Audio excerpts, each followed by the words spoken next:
my pressure washer just broke, and then I'm sorry, I don't mean to laugh at that. And I was like, oh God, I'm gonna have to go. I gotta go to Lowe's, buy another $400 pressure washer, and then I remembered that we got a brand new sponsor. We do indeed. The pros are here. FirehousePressureWashing.com, and they do the entire UCF arena, the bounce house. They clean the bounce house. When you go there and you're making that place bounce, the reason it looks so good is because Firehouse is there hosing it down. They could also do your driveway, your sidewalk, your pool patio. Low pressure cleaning, like they do the gentle cleaning, like if you needed your roof to get zhuzhed up a little bit. Yeah, they can clean your roof. A lot of people get the like those algae streaks from the trees. My dad was obsessed with getting rid of those little brown things that they used to call them monkey cigars.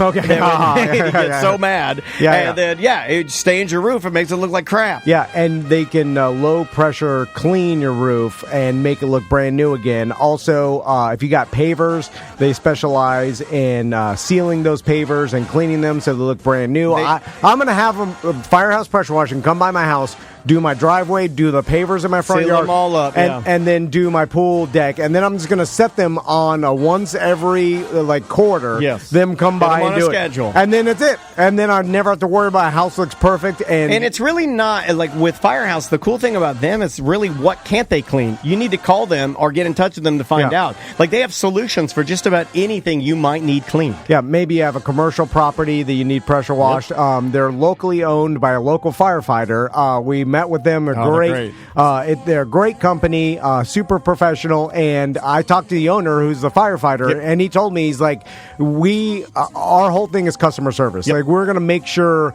that we do a good job for you. We all know what pressure washing is, right? Everybody knows what it is. But where they excel is the fact that you'll make a relationship, you'll have a friend, and they're on your side. Like, they want to make things really work for you. Yeah, I mean, literally it says customer service and interaction is our absolute number one priority. And it's true. And you can call a BDM that works for them directly. Here's his number, 407-375-7768. You can call or text them for a free quote, and they'll let you know and get anything you need pressure washed. But definitely let them know you're a BDM. That matters. You're calling another member. You know, let them know so you get the deal. 100%. It's FirehousePressureWashing.com. Welcome back to A Corporate Time. So every year we started doing this thing called Shark Week. And Shart. Yes. And it was because I think it started with a flub about an upcoming Shark Week on Discovery Channel. It did. The first year, I believe we were doing our uncensored podcast that a lot of people apparently still don't know about. TomandDan.com. Yeah. You can go to TomandDan.com. If you like listening to us in the mornings on Real Radio, and if you like listening to us in the evenings on Real Radio, because we do both, you can find us pretty much at all times at TomandDan.com. There's tons of content you probably haven't heard before, but yes. Yeah. Our app is free. If you download it, go to your app store. If you got a smartphone, you have an app store, search Tom and Dan, it's there. Yep. Or if, Google Play has ACT and AMT. YouTube. We're all over YouTube. Tom and Dan Live. YouTube.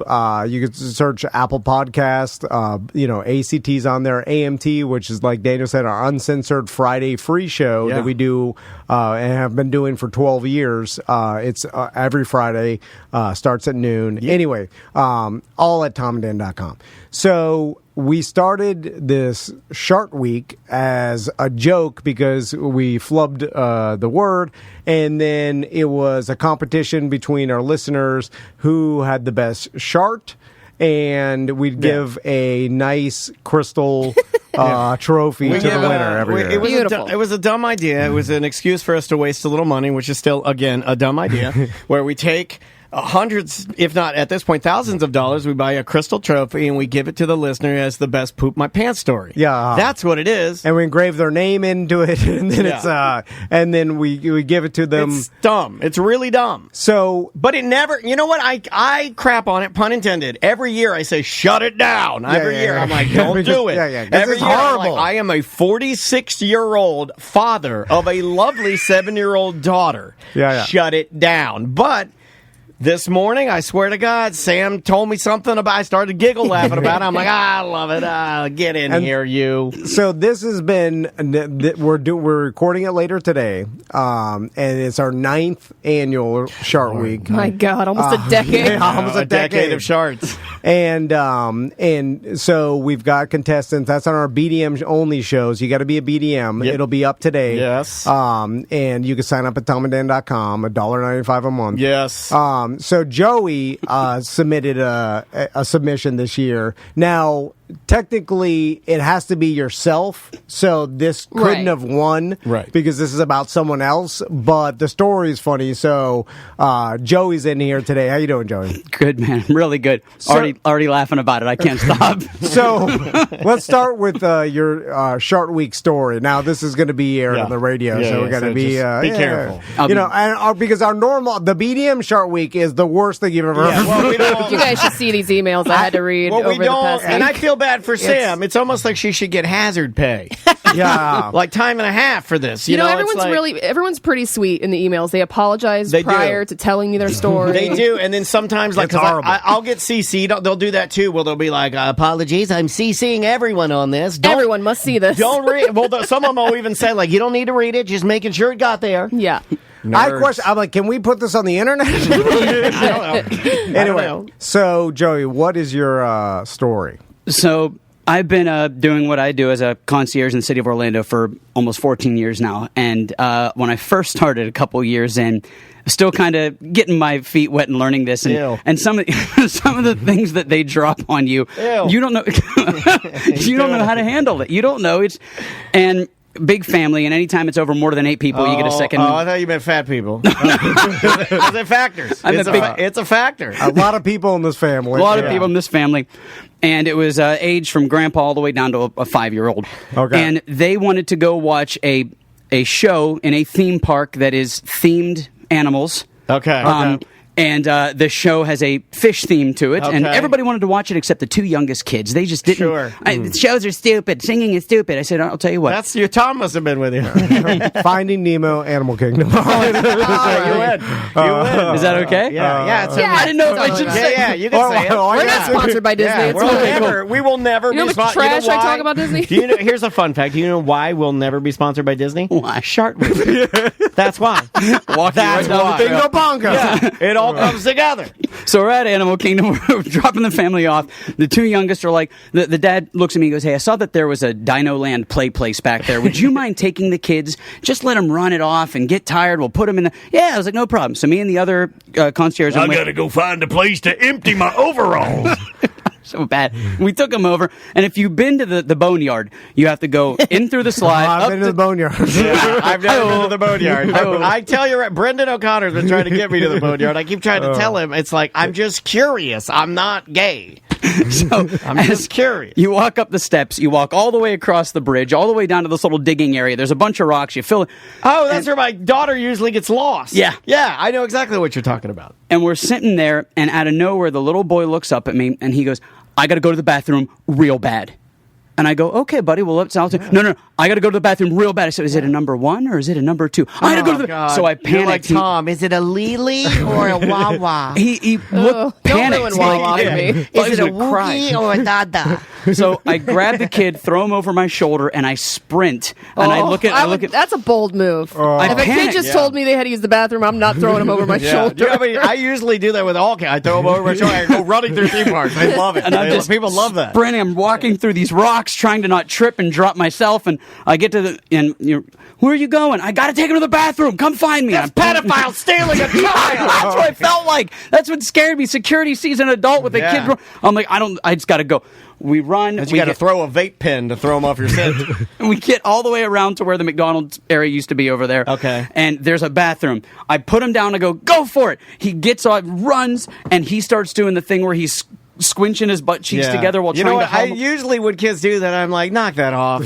You're making it worse. Tom does that, where they have to show you how much they have to pee or poop, so they have to bend their legs. Oh, look at me, I'm a child. It's like, come on, knock it off. And he runs down that like down the runway, the world's worst Victoria's Secret runway you've ever seen.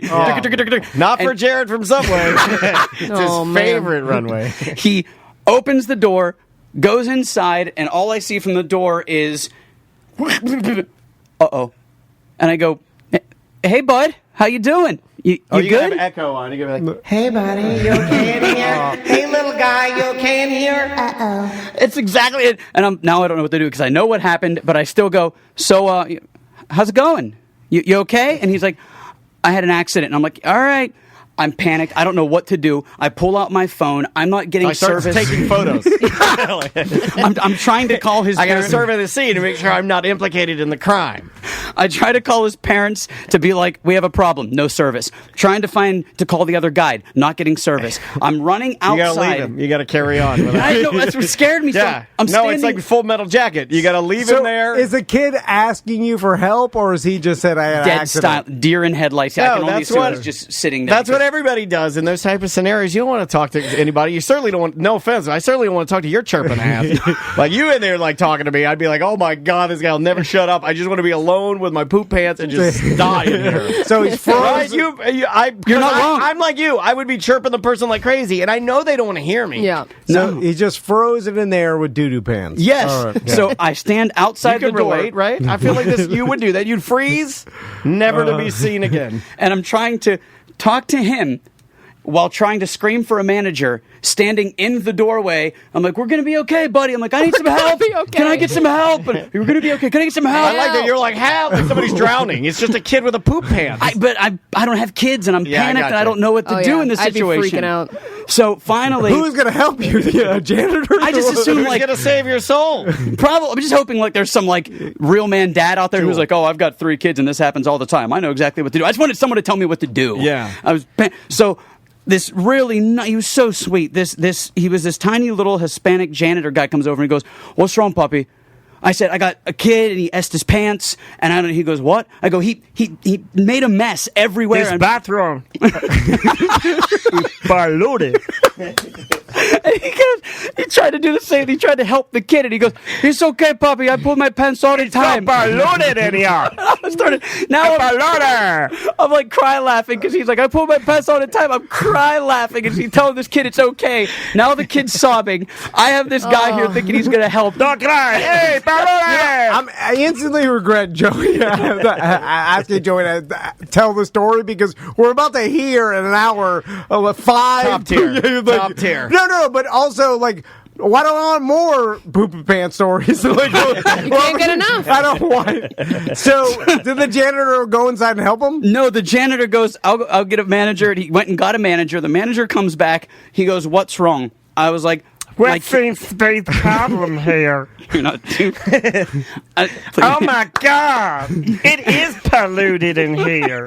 He goes, what happened? I said, my nephew essed his pants, and there's a big mess everywhere. It's not your nephew. I know, but I always play the uncle card because I don't want them being He like, looks nothing like you.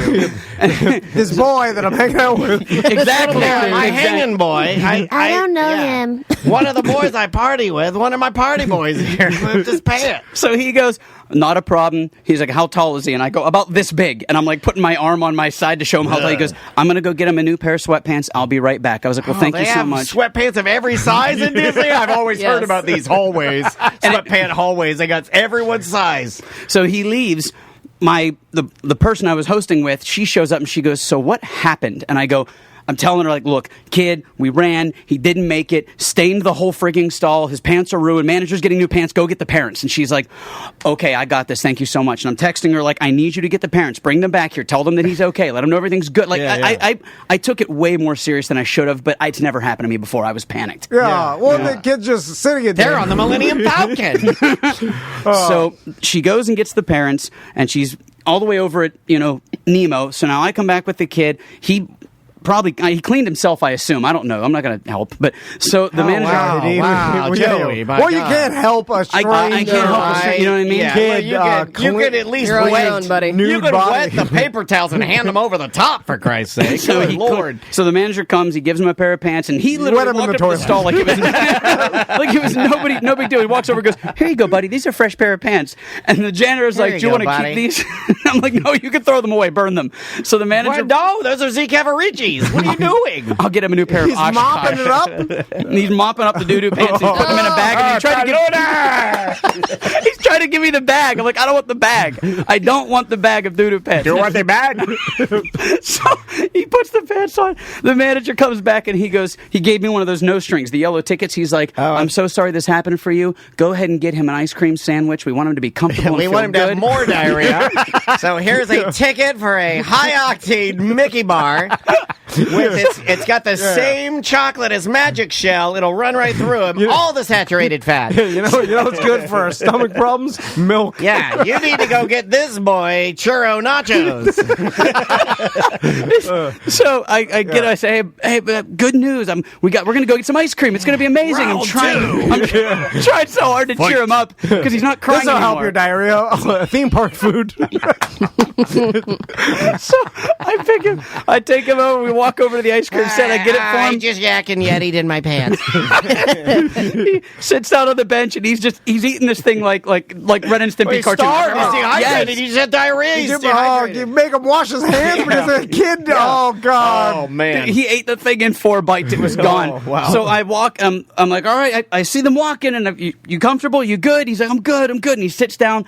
I walk away from him, and I'm like, look, here. Did she tell you what happened? And me and the parents are talking. Is he okay? I was like, yeah. He's sitting over here. He's comfortable. He's in the shade. Everything is awesome. And by the time that's Lego, Brand. You can't be. Everything is excellent. Yeah, there you go. And as we walk back over to him, he's crying his eyes out. And I go, what happened? He essed his pants. Double doo-doo. I said, Oh my God, I foreshadowed that. Man, I know my way around some doo-doo.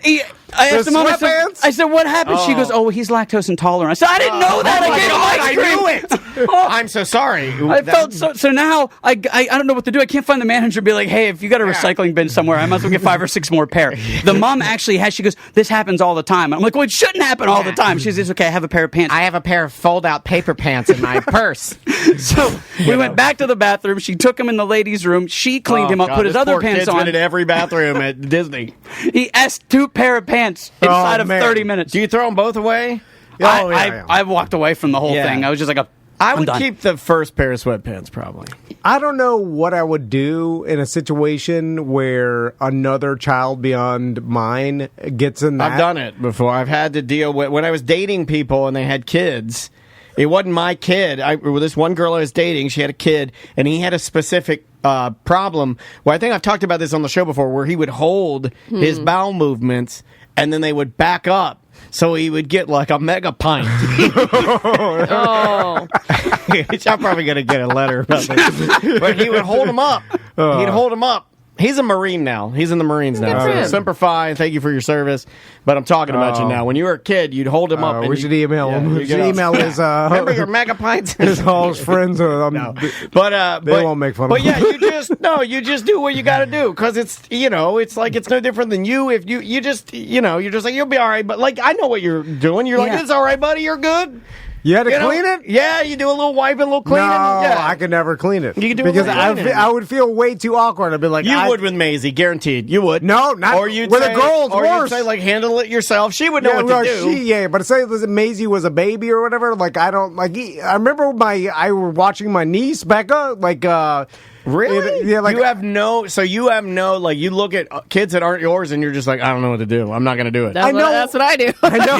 I know what to do, but I don't want. It's awkward with other kids, and then I'm like, I get pulled. Like there's an empathy where I get pulled into like helping. Like I feel like I can't let them stand there crying. Well, I did it at the water park on Saturday. There's some little girl standing there crying, and her parents they don't care. So I get pulled into it, and I'm like, oh my God, what do you need? I'll help you out. Yeah. It's gonna end up hurting me. And then the fact that I was in a theme park, though, it's scary because you hear the stories that like security's like, that's not your kid, hit him, and I'm like, hit him. I'm just trying to help. So Joey, let's talk about the theme parks. Let's. We're coming out of the summer. Thank Christ. Are we? Are we just getting into it? It's full summer. It's hot, man. It is hot, and we're not even. Well, I guess today is the first day of August. Yeah, so welcome to what's supposed to be the hottest. Yeah, I mean, we're easing into fall, so I imagine, we've talked about this before, but my kids start school next Wednesday, August nuts. 10th. I know. Yeah. Also, shout out to schools for making it super crazy by ending on a Tuesday, start back up on a Wednesday. Idiots. Just so dumb. Can you start on a Monday? Yeah, I don't know. Start on a Monday, and then here's an idea. Write it down. End on a Friday. That's just my take. Yeah, end on a Friday, start on a Monday. And you know what? Pretty good. And here's something it makes it easy for teachers and parents. I'm no genius, but it makes it easier for the teachers because also they the have a tough job. Hey, you know what? Add them into it. All right, anyway. Almost everybody. It seems like doing it this way is not easier for anybody. Because if there's anything I know, teachers love coming back on Wednesdays, and parents love having to schedule pickup on Wednesdays. It's just, come on, y'all. All right, so you've said before, best time to go to the parks, and best time, I mean less crowded, is right after school starts. Oh, yeah. And couple that with how hot it is, it probably after next weekend, which is what, the 12th or 13th weekend or whatever, seems like maybe the best weekend or the slowest weekend at the parks because it's hot and kids are back in school. This week's a little bit slower. Next week, there's a holiday of some sort. There's some sort of the 3-day weekend or a holiday coming up. Next week, I'm working the next 12 days in a row. Wow. It's crazy. So, but I don't think it's like one of our holidays. I think it's like somewhere in Europe. There's like a. I was about to say, we have no holidays in August, right? Like, it's that's figgy pudding day. America's like, that's too hot for holidays. We gotta have something in August, right? I don't think so. I don't think so. I think there's nothing in August. But September, we go hard. In October, we go real hard. Well, yeah. Or we got the next, with Labor Day and... September, October, November, Halloween, December, January are all taken care of. Yeah. Even February, you got Valentine's. Yeah. Then you got March, you got St. Patrick's Day.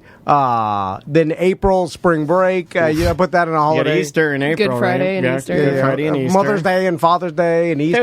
I don't care 4th of about July. Father's Day. 4th of July, yeah. August, nothing. Nothing. There's really Let's nothing. invent one.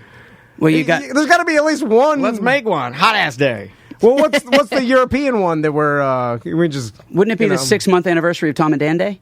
Yeah, we could do the 6 month. We could do halfway to Tom and Dan Day. I hate those 6-month anniversaries. You know what? You know what? I'm also anti, and this is weird for us to both be anti something. I'm anti half birthdays when kids do that.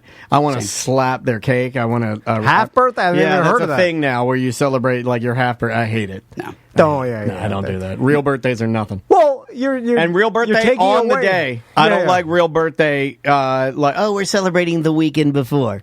I don't like that. No. And if your birthday fell on a Monday, Tuesday, you got to go to Disney on a Tuesday. You got to celebrate, eat the cake. Yep. Oh, we just did this for Max. That's just it's. No one to come during the week. It's why kids are soft. So. This coming weekend or week, it's packed. But then, what's the best weekend? The best week? The following weekend after, because once the kids go back to school, that first week is hit or miss. They're moving classrooms, they're meeting new friends. Once you get to that second or third week of school, they're vested. And nobody's taking off because they're actually learning things again and doing things again. So that's your safe. Like you come the third week of August, it's going to be hot. The weather sucks, but you won't have to wait in line for anything. Gotcha. And how much, like we say it's less packed. I mean, are we talking about 25-minute lines here? Or, I mean, I don't think there's such a thing as that anymore. Not for the good rides. Like if you want to get on anything with mountain in the title, you're going to wait 30 to 45 minutes if it slows down. And what about the really, really good rides? You're still waiting about an 90 hour, minutes. Right? Yeah. At least. Still? Whoa, I thought it was less packed. Whoa. It's not. That's a lie. Well, here's the thing. It's a lie. It's a lie. He's lying. No, you got to. We're on a spectrum. You got to get hit him over the head.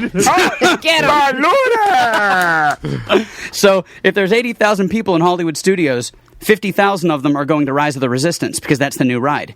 And everything else will have a 25-minute wait. If there's 40,000 people in the park, 38,000 of them are going to Rise of the Resistance. So it's a 90-minute wait for that, but everything else will have a 5 to 25-minute wait. I think they should have days. You know, like they have Star Wars Celebration. They don't do that anymore. Well, but you know, I think they should have a day where no one that's into Star Wars is allowed into that park.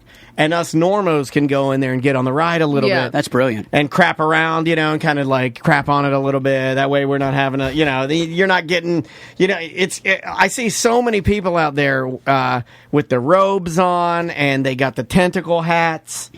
And it's hot. They're sweating through it. It looks bad. Yeah, it looks miserable. Now, speaking of miserable, there is nothing I can imagine more miserable to me, and this is just to me, than going in to the parks while it's 97 degrees. I mean, Oh, well, I mean, even I like the parks, and then in different varying degrees. I would say you dislike the parks. I like the parks, and Sam very much likes the parks. Yes. And I don't think any of us want to go in August and stand there for 90 minutes. Yeah, if it's not a water park, I'm not going unless it's in the evening. I don't think even Joey, I don't think any of the four of us here are the people that go there and sit 90 minutes August for Rise of the Resistance. That's not me. If I didn't do it for a living, I wouldn't set foot in the park in July or August. Yeah, but you also know your way around it. It is your job, and it's good that you're able to help people, because there are some people that are never going to get to ever come back to Orlando. So I get it. Or Joey, let me ask you this question. If you are going while it's hotter than anybody could even conceive, because that's what it is. Yeah. Are there any rides you would suggest to people that you could stand in line in the shade, or at Perfect question. I mean, they're all in the shade, but is there any indoor lines? Well, I think that's a great question. Which rides would you say? Because I'll stand in the indoor line. Are the most standing friendly? Like, if you're going to wait, which is the best wait? Your best bet's probably going to be Magic Kingdom if that's the case. If you're going to Hollywood Studios, you're doomed. Everything's outside. Yeah. Until even Rise of the Resistance, the first 45 minutes of the wait. Toy Story Land is literal hell during the day. We talked about that before. No I was going to weigh in and say that Slinky Dog is the only ride I've waited in where I looked at Maisie and I said, baby, I don't know if I'm going to make it. And it wasn't August. It wasn't like this. I was like, and she loves that ride. It's the whole outside. Here's what happens. Just the sun beating. The first part's okay. The first part's okay because you're closer to the main walkway. Once you get close to the ride, you're in like this little triangle area, and it's all just people, and they weave you back and forth, and it's just humans. Oh, so God. it's like humidity. It's just hot, wet, and it's terrible. We talked about this before. You said Andy's mom must live in Deltona because there's no shade. Why not put some shade sails up on that? You know, like I mean, there is there's a cover, but it doesn't matter. There's it's no breeze. Too damn hot. There's no You're ventilation. Like trapped in a small area, and it's going to get worse because they're opening up that Woody's Roundup barbecue joint on the right hand side, so they're going to have to reroute the line. So the entire thing is going to be in direct sunlight with no shade. I mean, you have to put some sort of shade, right? Like, build. You have build a wall. Hold on, write that down. And they're going to pay for it. Build a sun wall. Get the sun out. So they'll steal from me. The sun will steal. All right, sorry. You're good. The big thing is we're still using the term revenge vacationing. It's come up a lot. All right. Revenge vacationing is people that are so fed up that they had their plans canceled during COVID that they're just saying, I don't care what it costs, I don't care what it's doing. Snagged a quote from travel insurance company, Allianz Partners. They said 40,000 trip itineraries planned this summer. 600% of those people, 600% increase, are going to Europe this year. So I'm seeing a lot of travel, but we're not as busy as we were last year at this time, which is kind of nice. Apparently, all these high-end vacations that are going to Europe, now that COVID has been lifted, people are traveling international again, which is good for Central Florida locals who like to go to the park. Yeah. So if you can feng shui the heat, and you don't mind maybe going for 3 hours in the morning, grabbing a bite to eat and bailing, you can have a good time right now. That's true. If you get out there when they open and you bounce at like 1 in the morning, And then Universal Studios has it on lock because almost all of their rides are indoor queues. True. All of the rides are but, different style of rides for the most part, right? Some of the rides have a 54-inch height requirement. I barely make that, for God's sake. Oh, yeah. There's some stuff. There were some water rides that I went to H2O Live over the weekend for Maisie's. I was making a joke about the not celebrating on the birthday. The reason that came up is we finally got to celebrate Maisie's birthday at that water park. That's a good little water park. Oh, yeah. Where is it? It's the one next door to Margaritaville. Margaritaville. Oh, okay. And you can rent out. I was going to actually ask you if you and maybe some of the Miami family gangs wanted to go in on one of those sweet-ass Margaritaville houses, and then we could all dip over to the water park. Yeah. An annual pass to that water park is $60. Yeah. And that's good. And the rides are great. Like the rides are. That reminds me a lot of the one I went to in Charleston. So Maisie was all into it because the raft rides are very severe, like super scary rides. Oh yeah, yeah, that's real good. Yeah, it was good. And did you get the the wristband that plays the music and everything. Yeah, and it plays That is music, so and you cool. take pictures with it and stuff. Yeah, it's neat. It's like an upscale thing, but... Well, after we're done, let me know. I got to hook up for that. Oh. So I'll take care of you guys. That's good to know. That's a nice little spot. Well, we're gonna hook up. We're like Probably get a cabana. Now I we're had to buy talking. one. I had to buy a cabana. See, it only expensive. 14 episodes. You found a use for me. Yeah, it was expensive. Well, now we're talking. Yeah, if you're bringing cabanas, I don't care what kind of misinformation you have on our program. I totally don't. Unless it's about the cabana. And then I'm pissed off. I'm again. sorry. I know I said I could get you a cabana, but I was lying. Straight to your face. You know, no, I got. That's the thing about you is even if the guy says he's going to give me a cabana and doesn't come through, out of guilt, I'll pay for it and not tell you because I'll feel so bad. No, I got a guy for that. But welcome back to A Corporate Time. So you got a text from Maisie, right? Yeah, it's interesting. She has a watch that she can text from. It's nothing super fancy, but it's kind of cool. And she's at camp today, and I just picked up my phone, and I had a message from her, and it said, well, I don't like what it said. It said, "Hi, Dad." Yeah, my kids are calling me Dad now. Yeah. Well, I know what happened here. You can't really type from the watch. It has like pre-programmed like little short messages that she can say. Yeah. So I realized that that's one of them. But I prefer to be called Dada or Daddy. Something babyish. Yes, yeah. I prefer that. No, I know. Same thing with me. And Max started it first because he's cool dude. Cool dude. And then Tommy now is the dad too.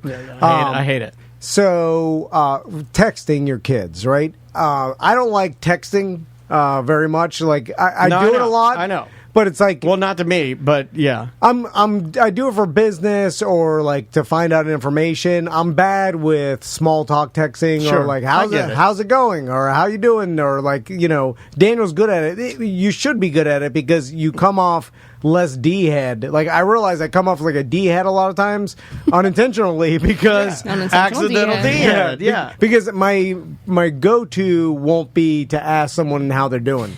It's all business, no emotion. Well, like I'll give you for instance, niceties. like we just had the B-Boys on from Blanchard, right? Yeah, and we had an awkward ending of the conversation. I don't know if you saw that. What happened? I missed it. Do you want to talk about that first? No. Did you hug them too? Dude, you were so awkward because when I was talking to them, and it was so easy for me, I go, "Hey guys, do either of you drink energy drinks?" And they're like, "No." And then the one guy goes, "I'm a Monster guy." And he goes, like, "Why do you ask?" And I go, "Honestly, just looking for a little bit of small talk here because I realize that when we do start talking, it's always easier if we're already talking. It's like, let's get in there and just start talking it up because then when we get on the air, it'll be better because we'll have like a rapport and we'll know what's happening." Once the strong man starts pulling the semi-truck, it's easier once it gets going. Get a little momentum. So what happened? Nothing. We were saying bye. And then we're doing the niceties, and then I kept going. Thank you very much. They're like, "Thank you." And why do you do you. that? Thank you. Thank you. The transaction has ended, and you continue Thank you. Thank you. No, thank you. I don't know. Oh, thank you. No, thank you. I don't know. You were doing it. Melissa couldn't leave. She felt held captive. I know. I sit there and talk to her. You're a creep, man. Because I feel like... You're a creep, man. I feel like I'll... I feel like I'd disappoint them if it's short. That is so much ego when you're like, she was actually here longer than she was supposed to. I gotta give them the full Tom Voyant. Man, I'm gonna disappoint her if I don't stand here and give her the full dose. I think she was more disappointed when she found out how much she was supposed to be getting paid. I know. Yeah. And then so I was just talking to her, and then the problem is I don't know when to stop. You don't know how to close a conversation. I don't know how to close. Well, why don't you stop talking when the person starts walking out of the door? How about that as a closer? And don't tell them you're going to walk out with them. And don't ever say that. Don't ever say that. Look, okay, for what happened, and I got to explain this for the listeners because it's different times that we're recording. We had a guest come in here. She was on the show.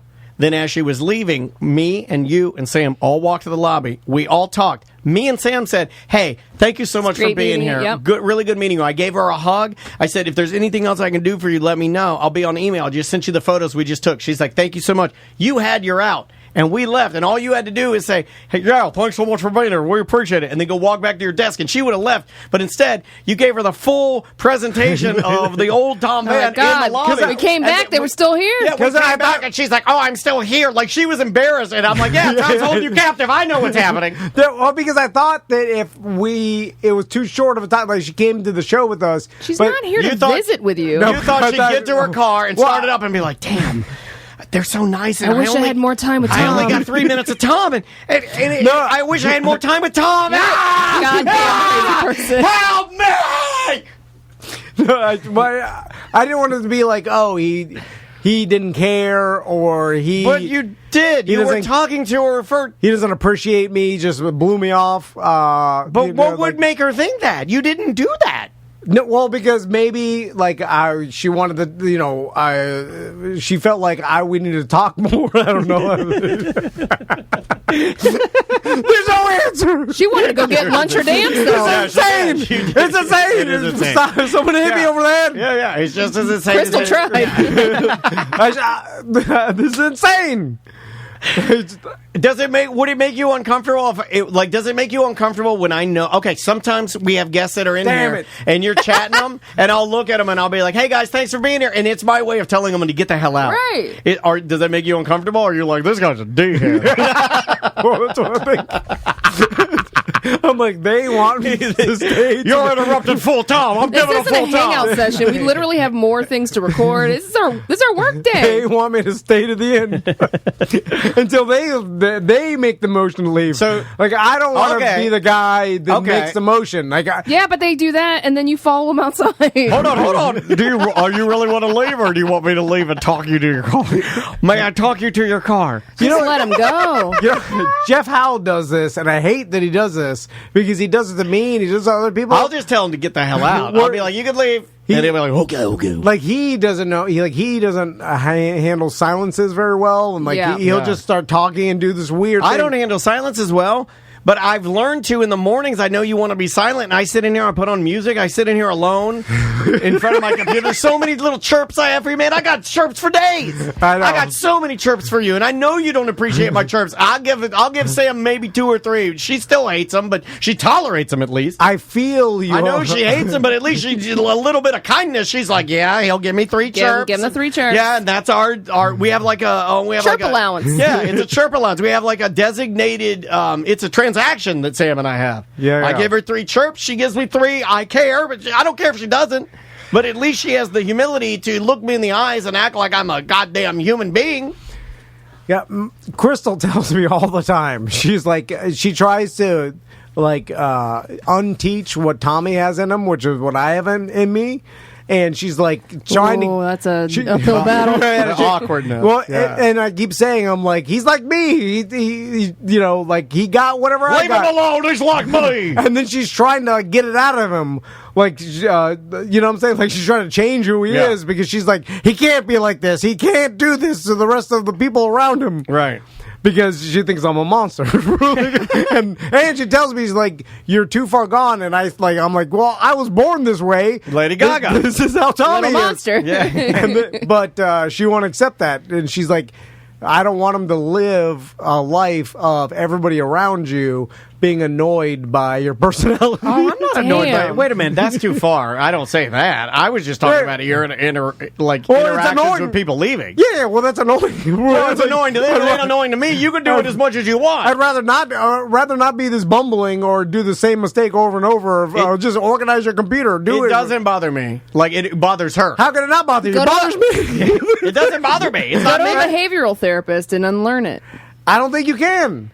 It's like that's like praying the gay away. Yeah, you can't pray the gay away. Yeah. That's what they used to do. I have tried. It's the same. It's the same. But the way I am is just the way a gay person is. You know, I've talked to people that believe in the pray the gay away thing, and they're like, God. And I asked them, I blown their minds. I was like, does that work if you're not gay? Can you just pray other people's gay away? Can I pray for someone to be gay? Yeah. Oh yeah, well, absolutely. Can I pray to be gay? Yeah. Works both ways. Yeah, I've been praying for Tom to be gay for years. You know, that's interesting. Can I eventually become gay? Follow me. I think you're halfway there. No. Like you wouldn't leave the B-boys alone. I'm not sexually attracted to men, not yet at all. But can I force myself to? Or like, absolutely. It's like eating vegetables. 100%. Once you start doing it, yeah. Once you start doing it, and then you see how good your body looks, you're like, I've been gay. Look at my clothing looks good. My house is great. I have a high income, clean.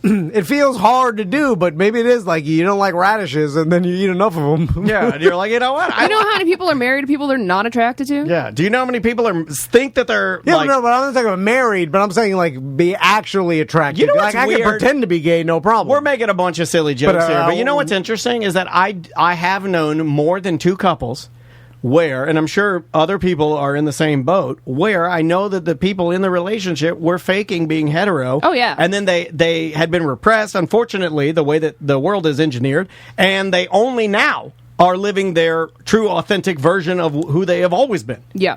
I know two full couples that both people were not hetero. It's interesting, right? Yeah. That For All Mankind, that space show I watched. Oh, God, it's the new Yellowstone. It really is. What happened to Yellowstone? It's coming back. Okay. It's coming back. Thank God. Crystal The Duttons are back, baby. Crystal told me while we were building our wall piece. The Duttons are back, baby. We got to hurry up and get our wood project done so we can Dutton it up. God damn it. You guys. You should watch. Why am I the one that shops at Walmart? Kevin Costner. You're getting that wheezy laugh more and more. It's because we're goofy today. All right. You want to do some voicemails? We haven't done any.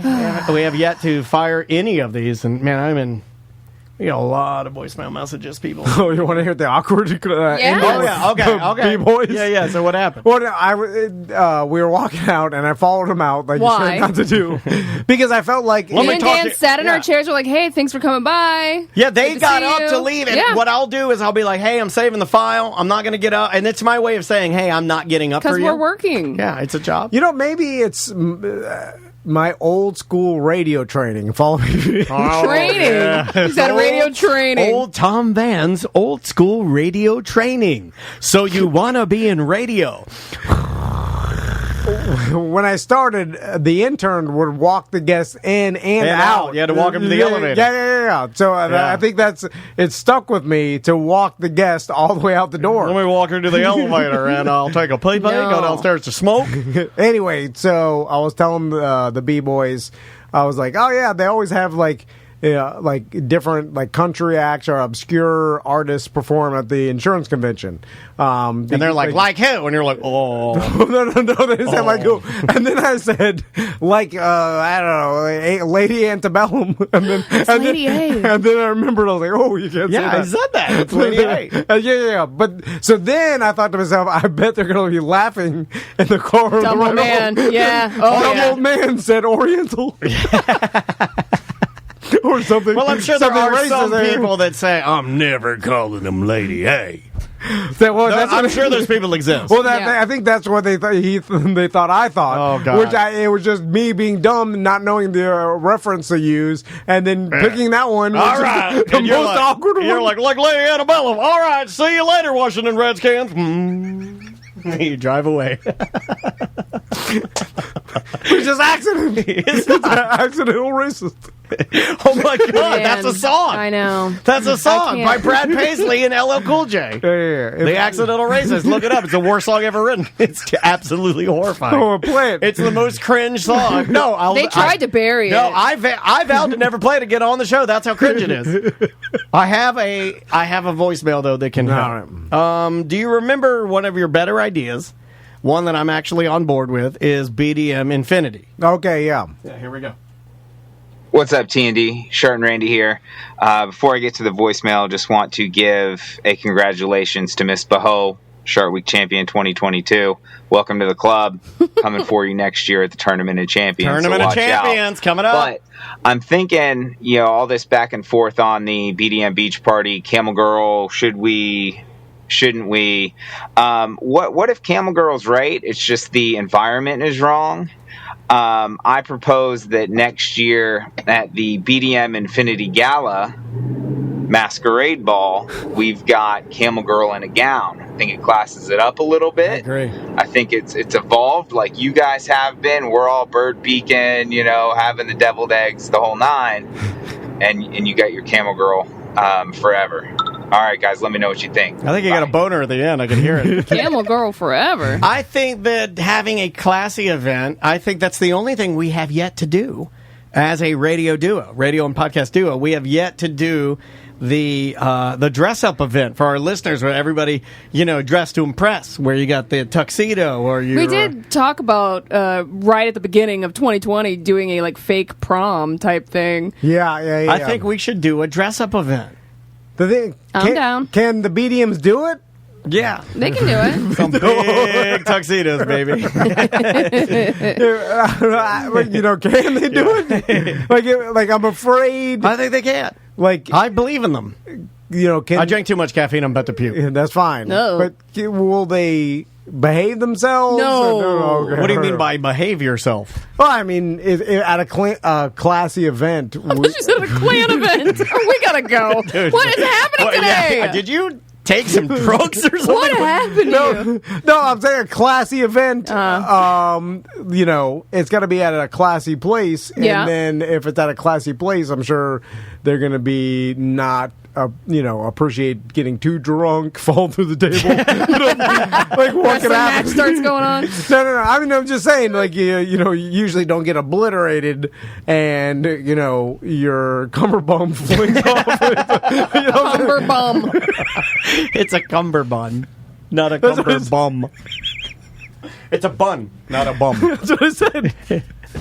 Do people still wear... I thought we were a vest society now. Yeah, I don't think anyone wears that anymore. I think that's an old school... That's a 90s. In the 90s, men wore cummerbunds. We transitioned in the 2000s to the fake vest, which is a vest that literally just looks like a vest. To your shirt. And then you just pull elastic behind you and buckle. It's not a real vest, unless you buy a real tuxedo. And a real tuxedo, you have a real vest, a real bow tie, a jacket. You don't have the... When we were renting tuxes, everything, I had the little... On the sides of them, my pants looked like a square. Let me ask you this. Oh, it's terrifying. Because there was a while, and it was kind of in the mid-2000s, that every wedding I go to or whatever... On the beach. So I acquired a vest somewhere, but you were a vest man for a little while. When you were going, but I didn't have a jacket. You were going through your Chandler Bing phase. You wore a lot of. God. He went through a on pain pills. He went through a Chandler Bing phase. He was on pain pills. He wore vests all the time. He had a pet monkey. He had a pet duck. But I didn't have a jacket, so I just go to the fancy event with a vest. Oh yeah, and a tie. What do you think you are, a programmer? But everybody would eventually. Silicon Valley Tom. My rationale was eventually you take off the jacket because it's hot. And then you'd go with the vest anyway. I went through a phase too where I was a vest man, and I'm embarrassed of it. But you'd have a jacket though. No jacket, just you show up with vest. Vest, tie, jeans like Doc Martens. I thought, I don't know what I look back at. I look at the photos. They look good because it was the style then, but the style is so trendy. That it ages the photo, if that makes sense. Yeah. I'd prefer to have worn more classic clothing. Jeans and a vest is... Oh, Chandler Bing. I look like an idiot. Straight Bing. Like, what did I think I work for? On startup? What do I think? I'm a programmer for Google? I'm wearing a vest. I got a tie on. Who do I think I am? But from 98. Yeah, from 98. Like Microsoft 10. All right. You want one more? Let's do one more. All right, one more. Here we go. Hey guys, Hilton Head BDM here, and was watching the new trailer for Andor, the Disney Plus new Star Wars. It's indoor, right? I'm not familiar. I don't think it's and/or, which is actually kind of funny, like either or and/or. Edition, and I was just contemplating how you guys, are always raging against these things, call them nerd things, and I'm, it's far Andor. from a nerd, it is Andor. But I love this stuff. Like it's entertainment at its highest point. I feel like, as far as vision for movies or whatever category you want to put it under. I mean, for you it is. Yeah. Well, again, it's all subjective. Exactly. And like movies that culminate over a 10-year period into one other movie, overarching themes. I mean, it's just great. And I feel like because you guys hate it, like. look at Tom. He started watching it, and he respects it now, or he never said. Hold on a second. And I think if you could come at it from that angle, perhaps you change your mind, man, and you come to enjoy some great entertainment. Anyway, love you guys. Bye. First of all, I'd like to state that I am glad you like it. I'm never happy that people like if you're enjoying something, I'm glad you're enjoying that. Yeah, I don't want to take that away from you. Daniel's just S-ing on it, right? Because they S on everything. Yeah, it's funnier. It's that my way. opinion. Yeah. But you never said that you respect the Marvel franchises. You said that you enjoy it because your sons enjoy it. Yes, and that's different. Now, I do like the fact that it is entertaining, and they spend a lot of money making it entertaining. And it's pretty. They have good actors and actresses, and they, I knew this question would come up. A lot of time and effort, and so that is easier to watch than a hunk of junk. Correct. With my son. So I knew this question would come up, and I've really been deep diving because I've had a plethora of emails from people that are angry that I crap on the Marvel movies. And I really did some soul searching and really tried to answer one gentleman. He was like, why don't you like it? And I really did soul searching, and I think I came up with why. And I think I came up with an answer that may work for you guys. I have a problem with big stars being the character. So, for instance, if you got a Robert Downey Jr., he's a perfect example. Robert Downey Jr. is Iron Man.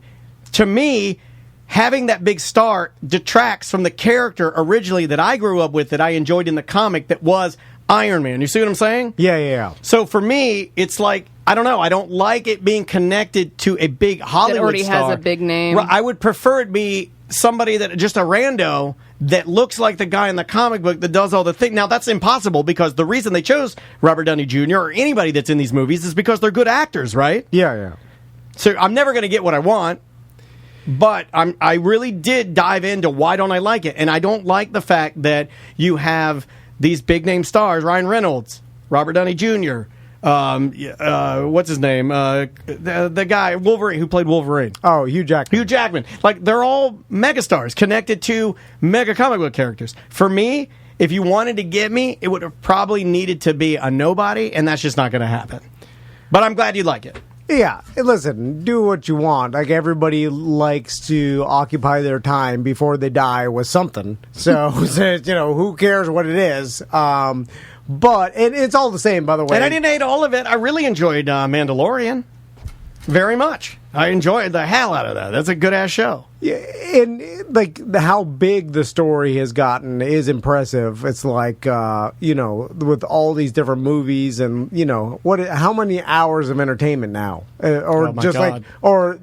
you just look at the time spent to make it, it's impressive. You're like, how many billions went into making all this stuff? Right. Man hours. Like, is this how many tens of thousands of man hours went into this entire Star Wars production? Thing. Sure. Insane. So, anybody can appreciate that. But you can also make fun of it. And there's a little, and this is going to get people even more mad. Mm-hmm. If you don't have kids and you like it as just an adult, that's a little odd to me, too. But that's to me. Right. So who cares what I think? Right. But I don't think I'd be into it or start watching. Oh, I know you wouldn't. Marvel or Star Wars without kids. You did it. I got to see it. Like, you lived without kids with you and Crystal, and you would occasionally land on a Marvel movie, and you guys would watch it, and you'd say, it's good, but for the most part, it's not like you were firing them up night after night. But who wants to live like me? Nobody. Like, it's no fun. Only likes numbers. Or did you guys watch Obi-Wan? Stupid. You guys did Obi-Wan. Oh, yeah, we saw Obi-Wan, Mandalorian. And you did Boba Fett.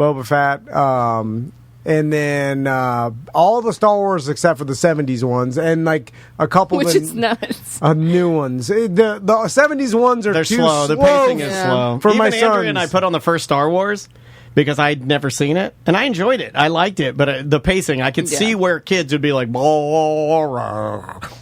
even X-Men from 2000 was a little bit slow. But I got that Rebecca Romaine. Yeah. Oh, Tommy like that. Yeah, I figured. But you know what? Call me over. Tommy's like, is she blue boobies? I'm like, yeah. You goddamn right, she's blue boobies. Anyway, hand me a Diet Coke. Locker room talk. All right, bye-bye. Melissa, can you do documentaries? because I have an idea that I've been kicking around. Follow-up documentary? Yeah. I thought about calling Kirk, but I was like, that's the whole thing. He sold his Kirk, the guy that made our documentary, he bought a sandwich franchise. Oh yeah, I know. He sold it? Yeah, he sold. I think he sold it. For a minute, he was like, at the beginning of the pandemic, he was like, right in COVID. Right in COVID. It's unfortunate. I think it's a great idea. Oh God, only delivery only. Oh man, and he's like, just swinging by to check the slivers of tomatoes they cut. Too many tomatoes. Yeah, I remember talking to him right in COVID. He's like, I'm going to try to get that. I was like, oh no. Yeah. Like, this is the bad guys, I'm starting to blippy. And we're like, oh no. And it was in California too. Yeah. It was like, we're like, oh God. It was in Texas or Florida. You'd never stop. But California, they'll get you. It's what's his name? The governor over there. Yeah, Gavin Newsom. Oh, Newsom will get you. Newsom will get you. So how are you with documentaries? I don't know. Haven't tried. All right. Well, we could try because I got an idea. What's your idea? Okay. He's doing a documentary. They're going to clown me. He's doing a documentary about a guy who started a blimpie at the beginning. I know that Sam and Daniel are going to laugh when I say it. Are you being serious, though? Because if it is something that means something to you, I would hope that you would... It doesn't mean anything. Okay, well, I was going to say, if it means something to you... No, it's hard for anything to mean anything to me. Well, that's the trauma talking, right? That's the trauma? Because it could be, I'll take it or leave it. It seems like Is that what the documentary is called, Take It or Leave It? I want to do a documentary about Drunky the Bear. Okay, follow me here. Oh my God, this is egotistical, man. This guy. It seems egotistical, but it's not. But wait until the onion unfolds. There's so many layers of this character. Because the story, I feel like, and this is just for social media, like there's no way to distribute these things anymore. It would just be, and it would be. So this would be like Vice Presents. Well, no, it would be like a YouTube documentary. Like a 30-minute episodic documentary. Oh, now she's going to do episodes? It's a series? A docu-series? A docu-series. Drunky the Bear, Behind the Suit. It's kind of going to be like Man in the Arena. I don't know. I wanted to call it that. but you don't know what an arena is. But it's going to be called Bear in the Arena. Okay, Bear in the Arena. And it's just a documentary about the life of Drunky the Bear from the inception to the end. Wait a minute, that's what the original video was called, The Life and Times of Drunky the Bear. It can't be that. Because you got to move on. For God's sake, man. You got to move on. No, but he can't. This guy, I want to move on, but every morning the story hasn't been told. Like every morning when he wakes up, he thinks it's 1996 Shane's World. Like you wake up, you're like, oh my God. No, because the story of how this happened, it needs to be because You've told it many times. We've done it on this show. It's been told. No, but I think if I told it to social media for a new a hero for a new generation, because all those kids that saw this character, they're all 50 years old now. What do you mean all those kids? No, they were probably like late 20s now, but they went to the arena football games with their old man, and then that's what we call it, man in the arena football. And they went to the Monster Jams, and they saw this, like, who was this redneck blue-collar icon? The guy in a bear suit doing these half-time, like, I did it for so long and so many times, like, and then it's never going to happen again. There's no documentary about the Orlando Magic fat guy. There's no documentary about golf fan Danny. Yes, there is. Is there? Yes. So this is what you want to do? You want a documentary, an episodic documentary about our you. Team of Orlando? Only about him. Just Drunky. And how they did. I want to go into how they didn't sue me or stop this or how it even happened. And then the whole documentary is just going to be how could I not do it? Is it going to be that? How did it happen? How did they let this go on? The problem is, much like Pauly Shore, I don't want to do any of the work involved in the. Yeah. So, I agree with. I don't want to do it either. Yeah. Like in my I set up the boxes and you do all those jumps. I'm out. Yeah. Like I just need someone to take all the footage because it's all around. Like find it first of all. It's all over the place. Like it's not organized in any way. You didn't keep it? No, I mean it's like a lot of it's on YouTube, but the rest of it I don't even know. Like there's some pictures and some old photo albums. I have a lot of it from my old camera, but I have no videos. I have a lot of mini DV tapes. Oh well. You're gonna get those converted. Yeah, we're gonna have to send those away to be converted. Yeah. So what do you think? I'll send you an email. I'll list everything. Yeah. I need, but it doesn't need to be like I said, just episodic. I think a 10-part would do it justice. 10-part, 30 minutes apiece. But then at the end, do a reunion. Yeah, where I sit down and then you fight with other people. Eventually, you have a fight. That's what they do at all the reunion shows. Who would be at the Drunky the Bear reunion? Okay, Brett Bushy. Brett Bushy would be there. He won't show up. He won't. Too busy with solar now. Solar, it's taking off. The solar's, it's fast. Oh, yeah. No, let's see, who else would be there? It just needs to be me. Alan Duckworth. Alan Duckworth, a.k.a. Claw. Tuttle would have to be because you guys would stunt against each other sometimes. Tuttle would be there. Alan Duckworth, a.k.a. Claw, would be there. Oh. The Senator. What was the guy who eventually took over for Brett Bushy? Remember the Senator? Oh, yeah. Well, that guy, he's in jail. Sorry, Melissa. I'll send you an email later. So, as a freelance video editor, what is there anything you won't video edit? Well, if Tom and I started doing one of our other things that we were going to do to make a little extra money, is we're going to start dipping our toe into adult content. Oh, yeah. I forgot about that. Like making our own adult content. I've had to screen adult content. I used to work at HBO. Yeah. And, yeah. So I had to watch a lot of the porn and stuff. Yeah, like Passion Cove or the real sex and. Oh yeah, okay. Yeah. Well, that's kind of what we're doing. Is 10-part. Everything we do is 10-part. Well, hold on. You edited real sex? No. I just screened them. I had to look for deviations in the video, and issues with the audio, and pick which scene, and that'd be an interesting job too. Get gross. Like you and I, we'll set it up where it's we were going to do a series of listener pornos. Straight from the Discord? Yeah. Well, no, we were going to get them, and then we're going to take them. And, it's homegrown. And that's the term. We're going to do homegrown, and we're going to set it up so it's like one notch above Gonzo. Yeah. Like where the production. We call it that notch above Gonzo. Yeah, notch above Gonzo. Nacho Gonzo. Nacho Gonzo. So yeah. Well, my God. I'll if I were Mexican, my name would be Nacho Gonzo. That's a nose joke. But what's the standard? Is it all over the place with a video editing rate per hour? Like, what does that go for nowadays? That's the problem. I have no idea. Okay. Because you guys were the first people I actually edited stuff for, just kind of on the fly. Because my other job was it was contract, but they paid me, full-time wages. Work 8 hours, 5 days a week. And so then when you guys showed up, I'm like, I don't know what to charge. I have no idea. And there's no standard. That's what's weird about. There are no standards. Because if you go look up, Sam, what does it say in Google when you search, video editor hour rate? What does it even say? It'll say something in the big. It's also going to depend on, where your portfolio and stuff, too, so. No, I just want to stand. Let's see. It'll say something. It'll say. How to determine professional video editing costs. Are we sure we want to do this? Because I know what we pay her, and I don't know if this is a good idea. I mean, I'm not the business department, but lately this week I've had to, put my hands on it.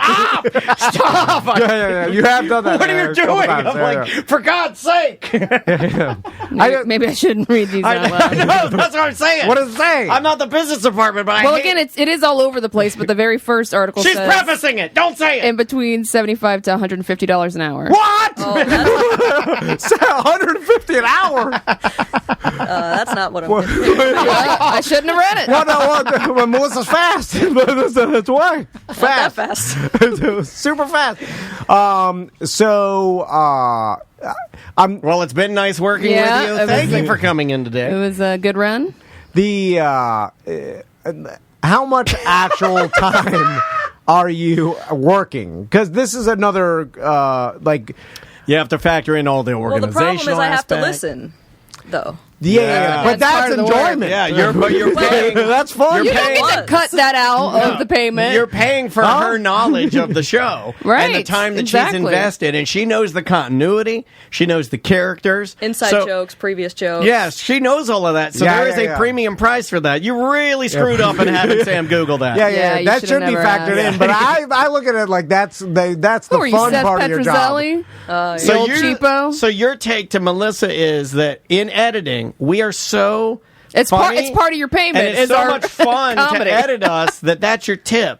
That is ridiculous. So back to that previous question about is it becoming a job? You know, Yeah, now yeah. having to listen. Yeah. Having to listen. Oh. And that takes, that's real time. Yeah, but can you Can you put us on 1.2 on the podcast? People do that. That's weird. That's how I listen to the podcast, on 1.2. And I imagine sooner or later you're going to be like, well, I'm not going to listen. I'll just randomly scroll to a part and then There's a veto. All right, I'm done for the day.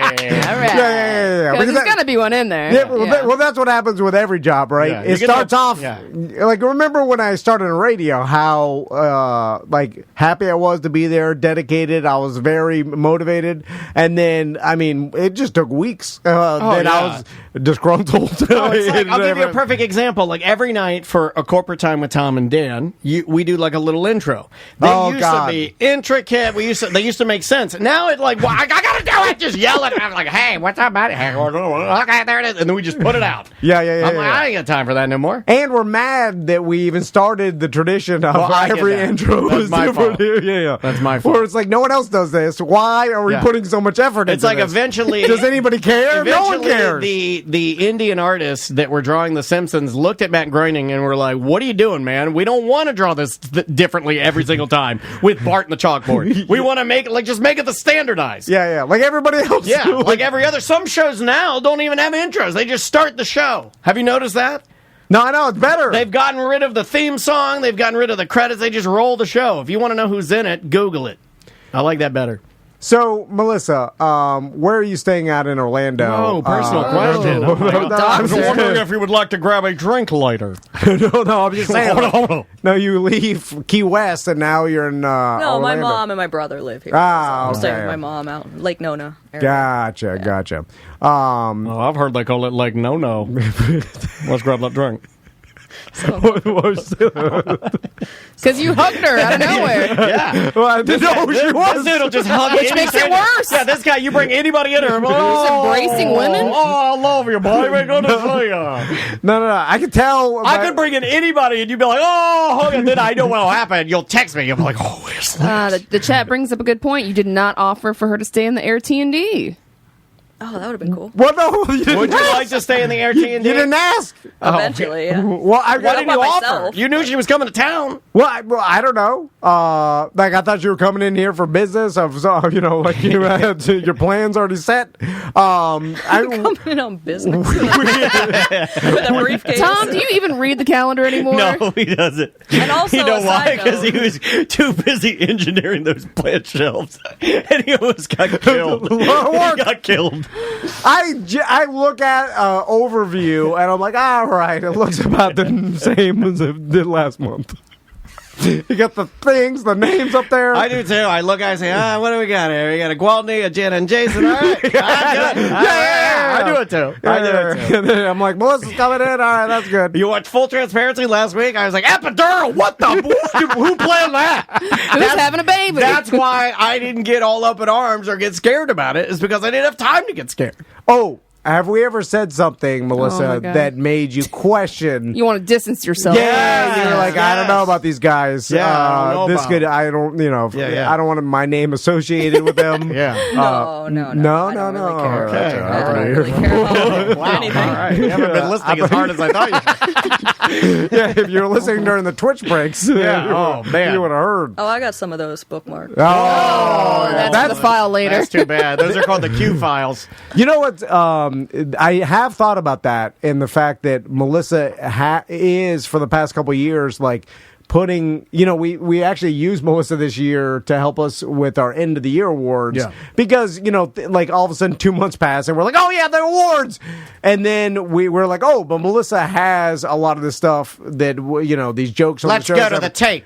And so now you do, because I always rely on people's laziness and it's kind of like in radio when you would curse or whatever, and then it would get out. Someone would have to record that and then send it into the FCC, and there's a whole paperwork. Have to edit it, then document it. I mean, back in the day, you would have had to have put it on a cassette tape, take the cassette tape out, label the cassette tape, put it in a manila envelope, write a letter, address it to the correct people. And I'm like, get no it to one's the doing FCC. that. Yeah. Well, they actually did it one time to me. Well, the competitors do that to each other. But competitors used to do it, and I got an LOI. We've talked about it before. But no letter of intent. Regular people are not doing that. No. Either you're insane or you're a competitor. They don't care. But now we have Melissa documenting all these things that we said. I have thought that like this could be a problem one day. Because, they kick down the door, they start shuffling through the tapes? Yeah. No tapes here, buddy. No, I know, but they looking through our file cabinet. And that's an atrocity in there. Hey, good luck. If you can figure out what's in the file cabinet, good on you. Yeah. I taped for a while. It was just batteries. They're all dead though. It's weird. I tape our new business license to the wall every month like a sub shop. Did you guys pay Sunbiz yet? By the way. Oh, don't talk about it. Oh, God damn it! Oh man, it was $400. Now it's $600 late fee. It's easier just to pay for a new LLC. Just let it roll because at this point we don't have the money, so just keep accruing. Yeah. Can I just get a new LLC? It's only like $250, and I pay $400 late fee. It's crazy that they would do that. I don't even need the name of the company. No, T&D Media stupid. Yeah, it is stupid. Change the name. Yeah, it doesn't even mean anything. Media. What do you think you are? Sorry. King Tut. Why did I say that? I don't know. Because you're stupid. That's your question. You're like, this guy's losing his mind. What do you think you are, King Tut? This guy's CTE is kicking in. Yeah. It's funny. So, Melissa. About those drinks. Would you like to accompany me to Blue Martini? Would you like to go to Blue Martini for karaoke night? I have a friend that's playing there. He's a singer-songwriter. His name is Wahey. Does anybody go to Blue Martini? Oh, yeah. Is that still open? I got kicked out of Blue Martini one time. That's where fancy businessmen used to go for lunches. That and Hillstone. I've always wanted to go. That's where guys that look like Urban Meyer go to get lap dances from young teens. You look like Urban Meyer. You got jeans and a braided belt, and you tuck your polo into it, and then you have a polo on that has an embroidered collegiate team, and you go up to Blue Martini, and you do that move where you put the back of your ass on the stool. You're not fully sitting down. You're kind of leaning on it, and then you just have her lean grind on you while the singer-songwriter's playing, Wouldn't you look over and be like, who's recording this? Like, can't go on the internet. Yeah, don't record me getting a grind. Like, I'm a NFL football coach. Someone's going to put this on the internet. Like, if that happened to me, they would put it on the internet. You'd be at your own sports bar. You'd be at Tom's. I always wanted that. Tom's Sports Bar. Drunkies Sports Bar. Yeah. Oh, maybe Melissa could do the videos for that. I need all the videos for Drunkies Sports Bar. What, commercials you mean? Yeah, I'll see you at Drunkies. People like that. Yeah, come on down to Drunkies. I'll hire Fernando. He'll cook the wings. All right. Yeah. That's all I need. Is that where you're going? You're moving to food service. Mike B. He could work as a cook. I don't know about that. Yeah. No, he'll work there. Who else can work there? Cadillac Pat. Cadillac Pat. Bartender. Yeah, you could get I could put together the whole staff through BDM. Staff. Pat's going to be burying treasure all around drunkies. They like that. Poor Pat buries his trash like a cat burying his turds in a house. I'll get Jeff Howell to play out there. Yeah. Now it's coming together. Come on down to Drunkies for a little slice of 2008. All right, Melissa, thank you so much for everything you do for us. Your videos are unbelievable, and hopefully you don't get tired of it. And then So far, so good. We appreciate it. Every time I send you an email, I'm like, she's going to ghost me this time. No ghosting. I was like, yeah. Thanks, Melissa. No, of course. Bye-bye. What are we doing? You made it weird. You're like, thanks, Melissa. Did I make it weird? Yeah, you were you like, did. Why did I thanks, Melissa. I thought you were going to go to, an outro. We always say bye-bye. We always say bye-bye. Well, I decided not to that time. I thought you were going to go say it. All right, fine. Bye-bye. Welcome to A Corporate Time with Tom and Dan. I'm Tom. I am Dan. Samantha, our producer, is here. Hello, Sam. Hello. featured merch of the week, still the T&D racing hat. It's that green hat made by Dome. It's only $20 now on TomandDan.com. I have it on. No, I don't. I have a green hat on that looks just like it. Never mind. I thought I had it on. Damn it. Idiot. We also have a little bit more of that co-branded Villain merch and Villain coffee if you want some great coffee beans. I very much like the Villain. First time we've done it. The Villain coffee is really good. My daughter wants to work at the Villain coffee truck when she gets older. Her favorite shirt is her Villain coffee shirt. That's true. And he made her like a junior, it tricked her into thinking it was like a coffee. I don't think it was. I think it was like steamed milk. Yeah, I think it was a hot chocolate. Yeah, or something and that they make. Oh, she thinks it's the greatest thing. It's the coolest thing. She wants to go to Satellite Beach and visit the coffee shop. It's worth the drive. It's good people, good coffee. I mean, working at a beachside surf/skate branded coffee truck doesn't sound bad across the street from the beach in a sleepy beach town. That's pretty good. Yeah, she even said that. She's like, when I grow up, I'm going to live in a beach town and I'm going to work at a coffee place. And I'm like, look, if that's what you want to do, I totally support that. Doesn't sound bad at all. No, she's type A motivated. She needs to be the CEO. She will be of a high stress $1 billion corporation. Okay, that's fine. Yeah, we'll push her that direction. She's organized. She's got the drive. She's competitive enough. You need to push her there. Okay. She needs to be rich. Okay. Beyond all of her wildest dreams. We'll definitely do it. We got a buddy. We had a tag along. Andrea brought over her newest. It's my rent-a-dog. Yeah, you rented this is your former boss's. How old is Tyrone? He'll be 2 in December. So he is just a baby. A 2-year-old West Highland Terrier that Tom says, look, and he does. He looks exactly like our dog that passed last year, Caesar, the logo of our company. Passed in March. I know. Last year. I know, last year. It's been a year. No, it's only this March. No, but I'm saying, I always think of things in terms of, you're being amazing now. You're being like, and it hasn't been a phone year. It's been 5 months. It's been a year. It's even half a year. When it happens, I'm like, that's a dead dog. It's been a year. Dead.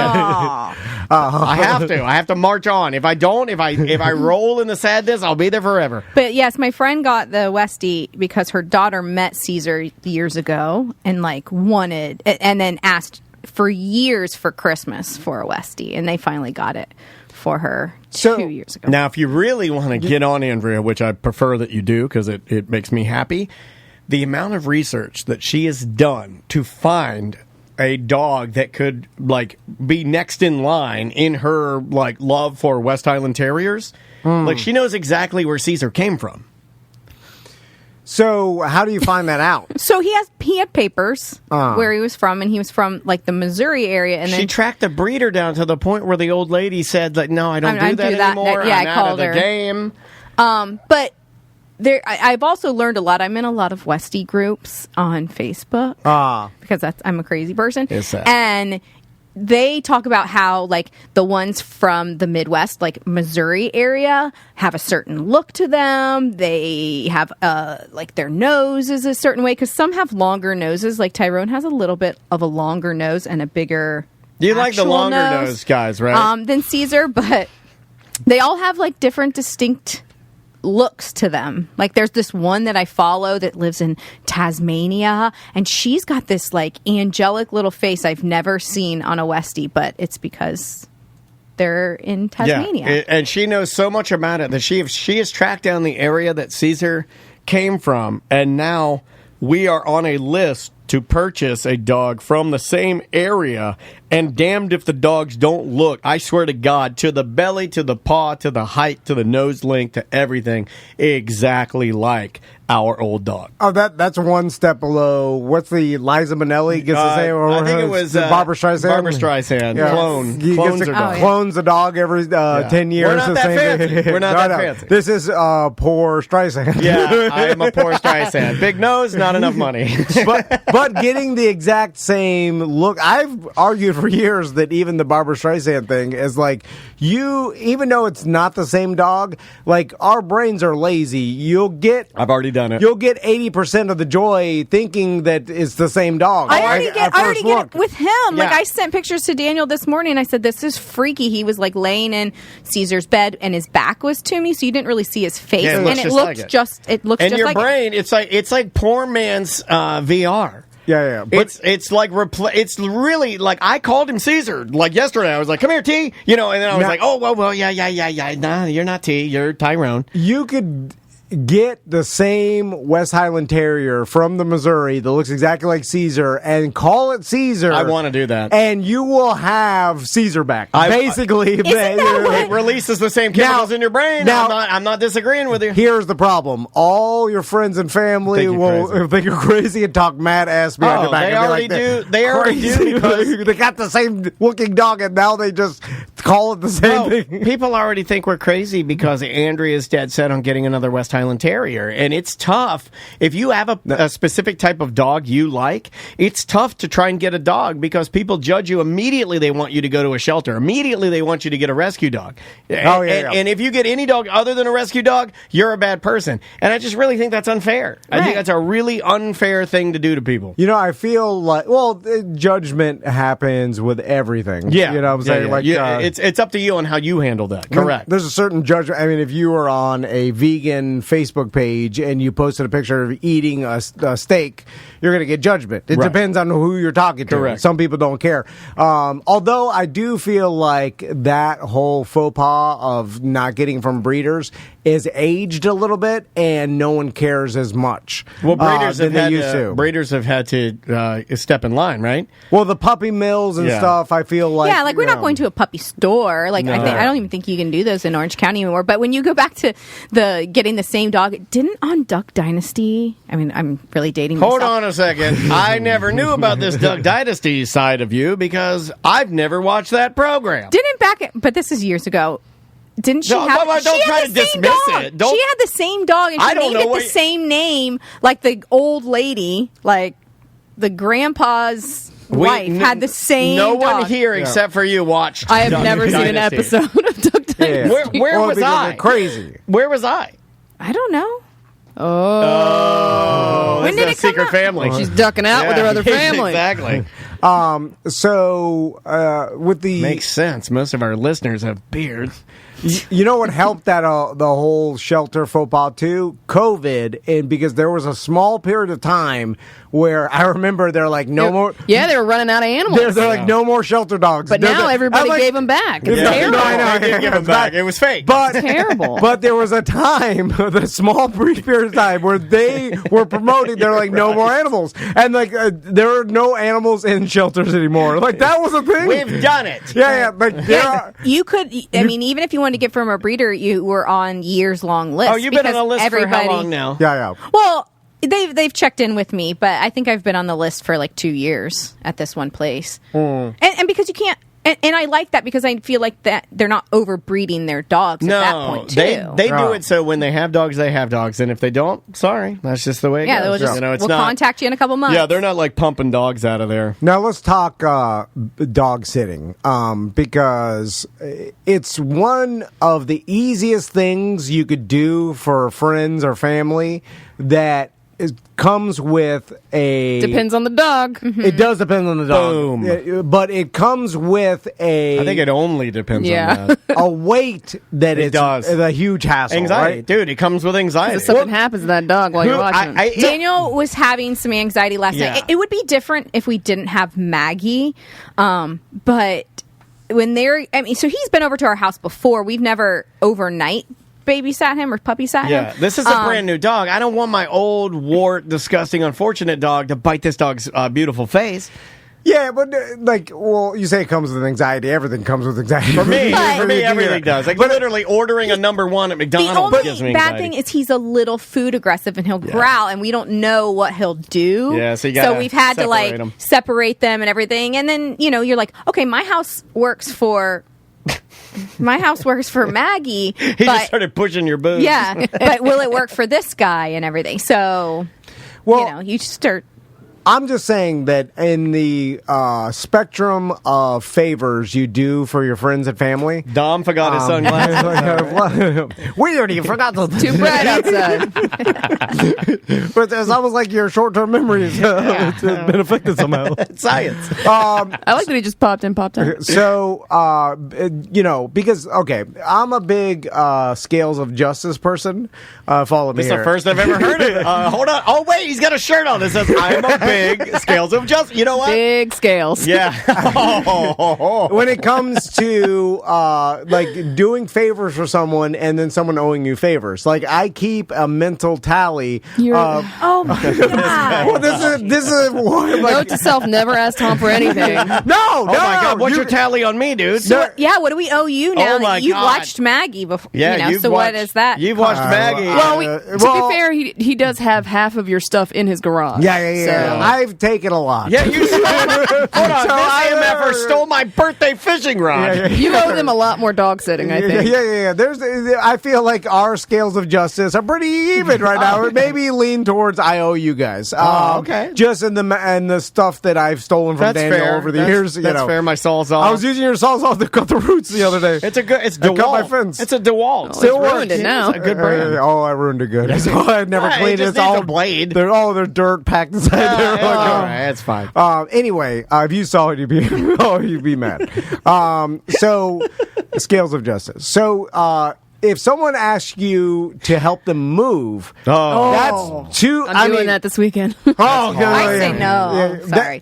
That one's hard. That if you help someone move, I've all moved day- more people than I've actually moved. You're a good friend, though. That You're- is a I've good moved friend. a lot of people and too. Tom has moved a lot of people too. I'm really not that much help when it comes to moving, and I don't like doing it. But I have You got a also bad back. I do have a bad back, but So do I. I've helped people move before. It's just not something I Use your bad back I as an like doing. excuse. You Daniel's should. done it for years. I have done it for Yeah. years. Use your Gotta do bad it. back as excuse. Yeah, I heard it. That's exactly how my dad would have said it. You knew him better than Yeah. anybody. Use But I your got this bad new back. mattress. It's really helping my back, though. Use your bad back as excuse. You got to make it one word. Yeah, yeah. As excuse. As excuse. So what I'm saying is that if you help someone move all day, that's a tremendous favor. It's very and hard. To pay that back, almost you would have to help that person move. There's really nothing money equal. You can Okay. give money. I mean, but you can't just pay your Okay, friend money. you're They won't accept it. You're logical. You're the best at figuring these out. We babysit this dog. We wanted to do this, right? This is kind of the dry run before Right. she gets the new dog, okay? That's what this is all leading up to.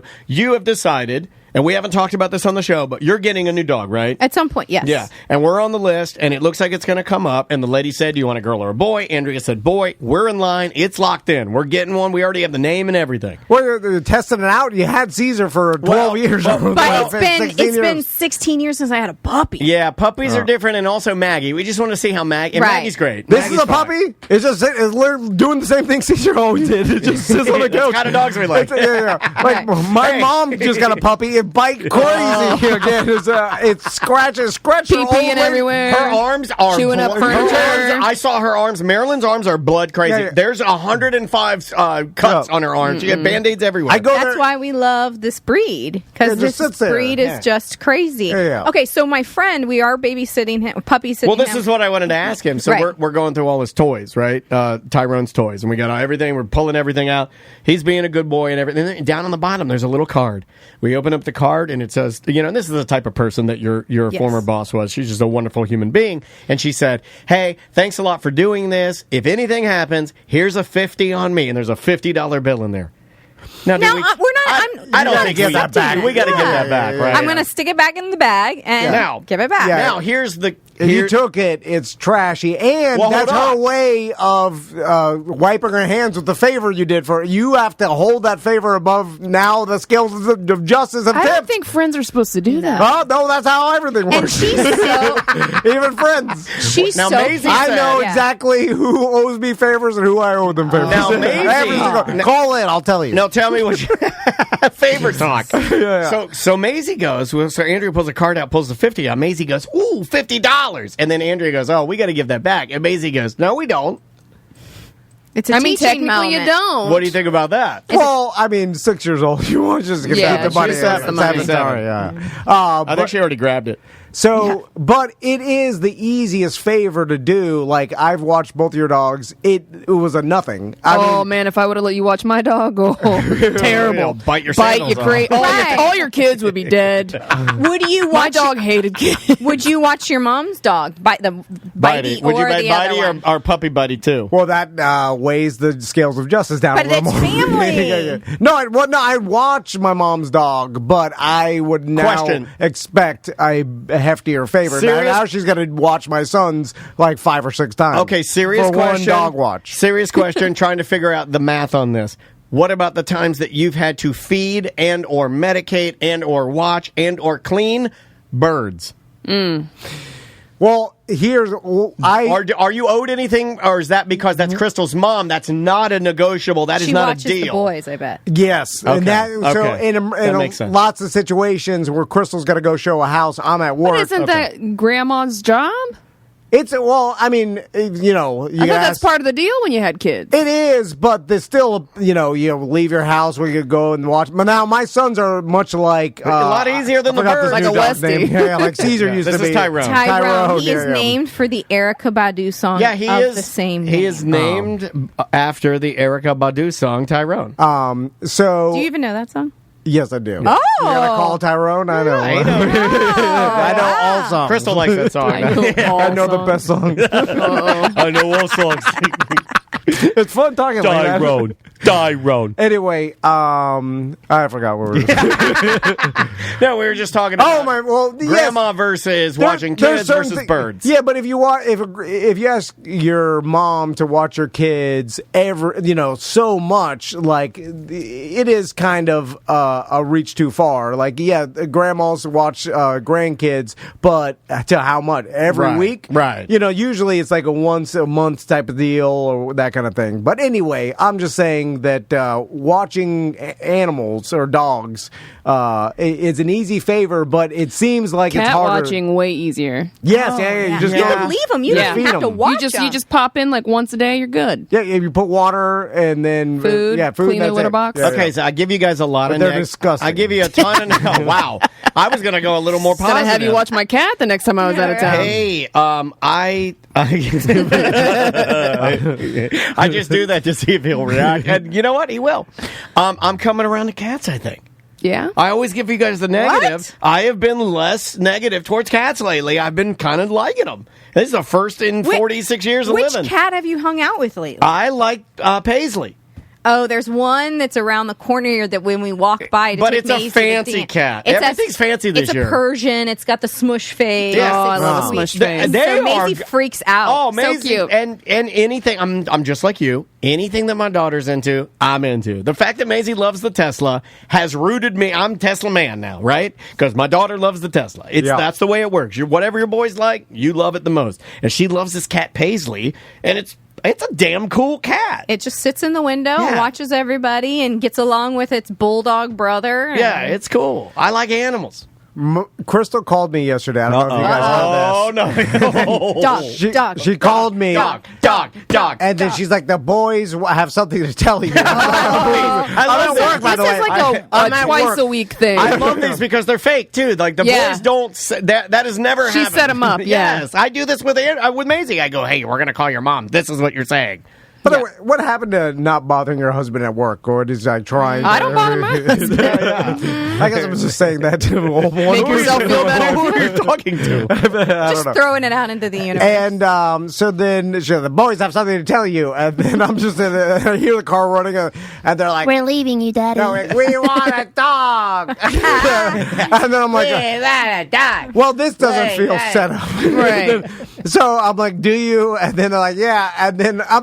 And then I do the same thing. Like, it's a lot of responsibility. You have to feed it. You have to bathe it. You have to play with it, walk it, and you have to take it outside. And then it might bite you. Poo-poo. Yeah, it might bite you. It might pee on your bed. And then, of course, just like every kid says, they're like, "We're gonna do that." I'm like, "You're lying." Like, I know you're not, because what? And then what's gonna happen is you want this dog, right? You're like, "We want it. We're excited." It's the fantasy of the dog until you get 2 weeks. 2 weeks into it, you're gonna be like, not that interested anymore. Like, now that it's the shine has worn off, and then I'm like, well, 15 years we have this thing. Like, it's not some of your plastic garbage that we can just punt in the trash or donate. You know what I'm saying? Yeah, you can't take a dog to the Goodwill. Like, you want some video game, and then you buy it, and you're like, I didn't play it that much. I mean, maybe because she grew up with it. I mean, she's still into dogs. Still talks about dogs. Wants to hang out. Why all of a sudden did the boys say they wanted a dog? Did they go see the new puppy? They're just getting older, and they see dogs are more interested and less afraid now because they're bigger. Do you want me to bring Tyrone over this week? No, well,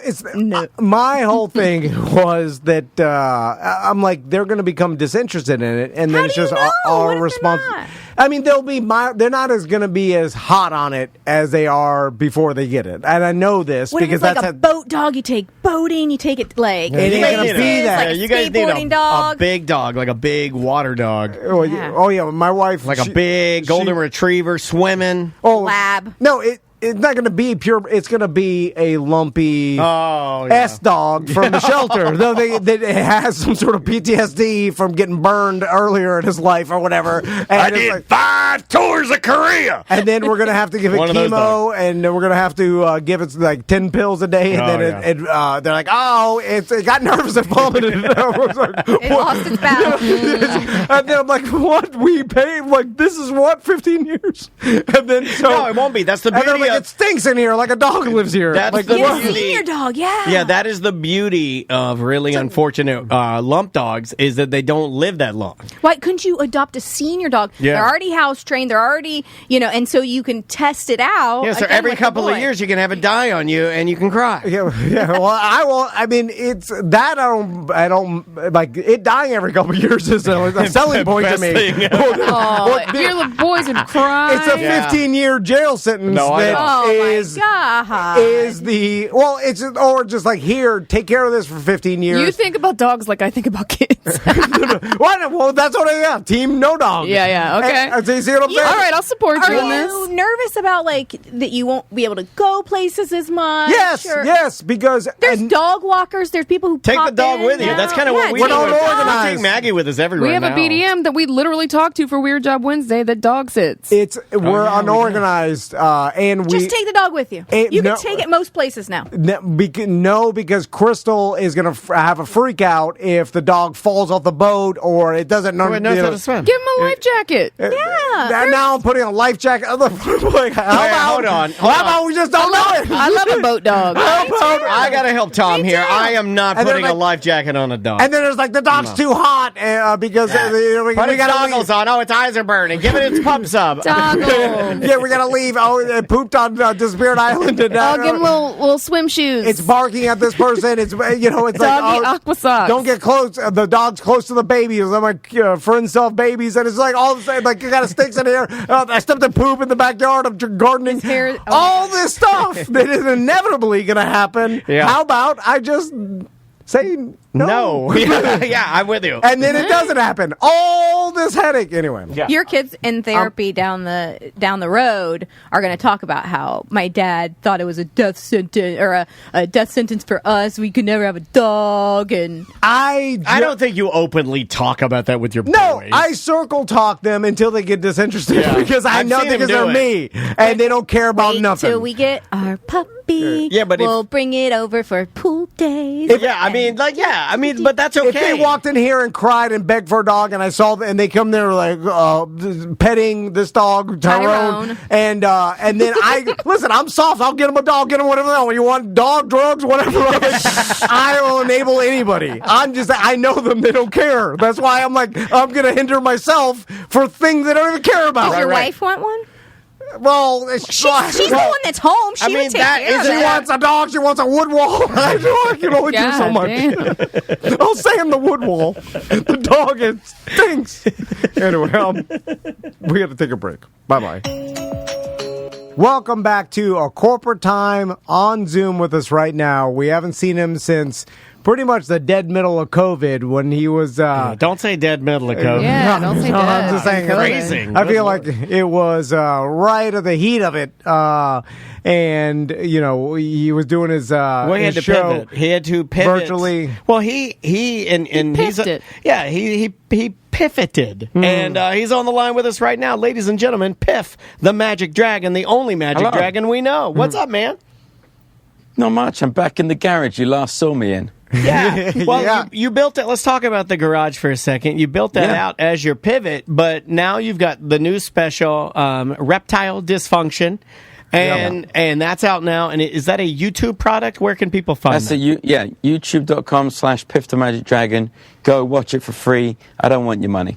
That's not true. Well, we'll talk about that because you're right. It's on YouTube. You can go to piffthemagicdragon.com. It's right on the front of the page.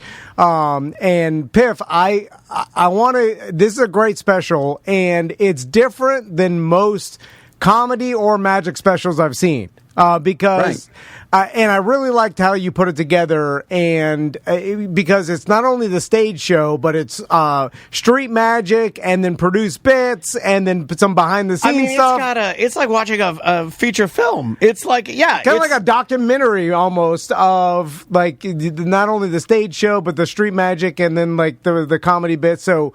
Was that your idea to like make something totally different than we've seen before? Well, we started film. We filmed the hour-long show, and when you're doing magic and you're in it, you're like going, "Oh my God, is this going to work? Is this trick going to work?" And the audience is like, "What's going to happen next? What's going to happen next?" But as soon as you film something, the audience knows that it must have worked. Yes, right. Otherwise, why are you showing us this? Right. So when I watched it back, I was like, oh, okay, this is fun for like half an hour. But then after half an hour, you go, yeah, we get it. That everything's going to be fine, Piff. We get it. So I thought, let's do some of these tricks out on the street. Let's like make the most of being in Vegas. And, the Flamingo is owned by Caesars. And Caesars owns a ton of other different properties. They own Caesar's Palace. They own the Link, which is they have this like high roller wheel, and so we had permission to go and shoot wherever we wanted. That's awesome. So we were like, hey, let's go and do these magic tricks 30 feet in the air. Yeah, I was reading an article with you this morning, and you said something that I don't really think about very often, but you said that like Vegas is like the epicenter of magic. And I've never really thought about that. And you've known me and Tom for a minute, and you also know that Tom and I very much enjoy magic. Like we're the guys. Like we're the skeptics, and we've Googled magic for years. We love Penn and Teller, Winky Winky in the special. Pop the Magic Dragon. Yeah, Pop. I don't want to spoil anything, but yeah, if you like Penn and Teller, you will.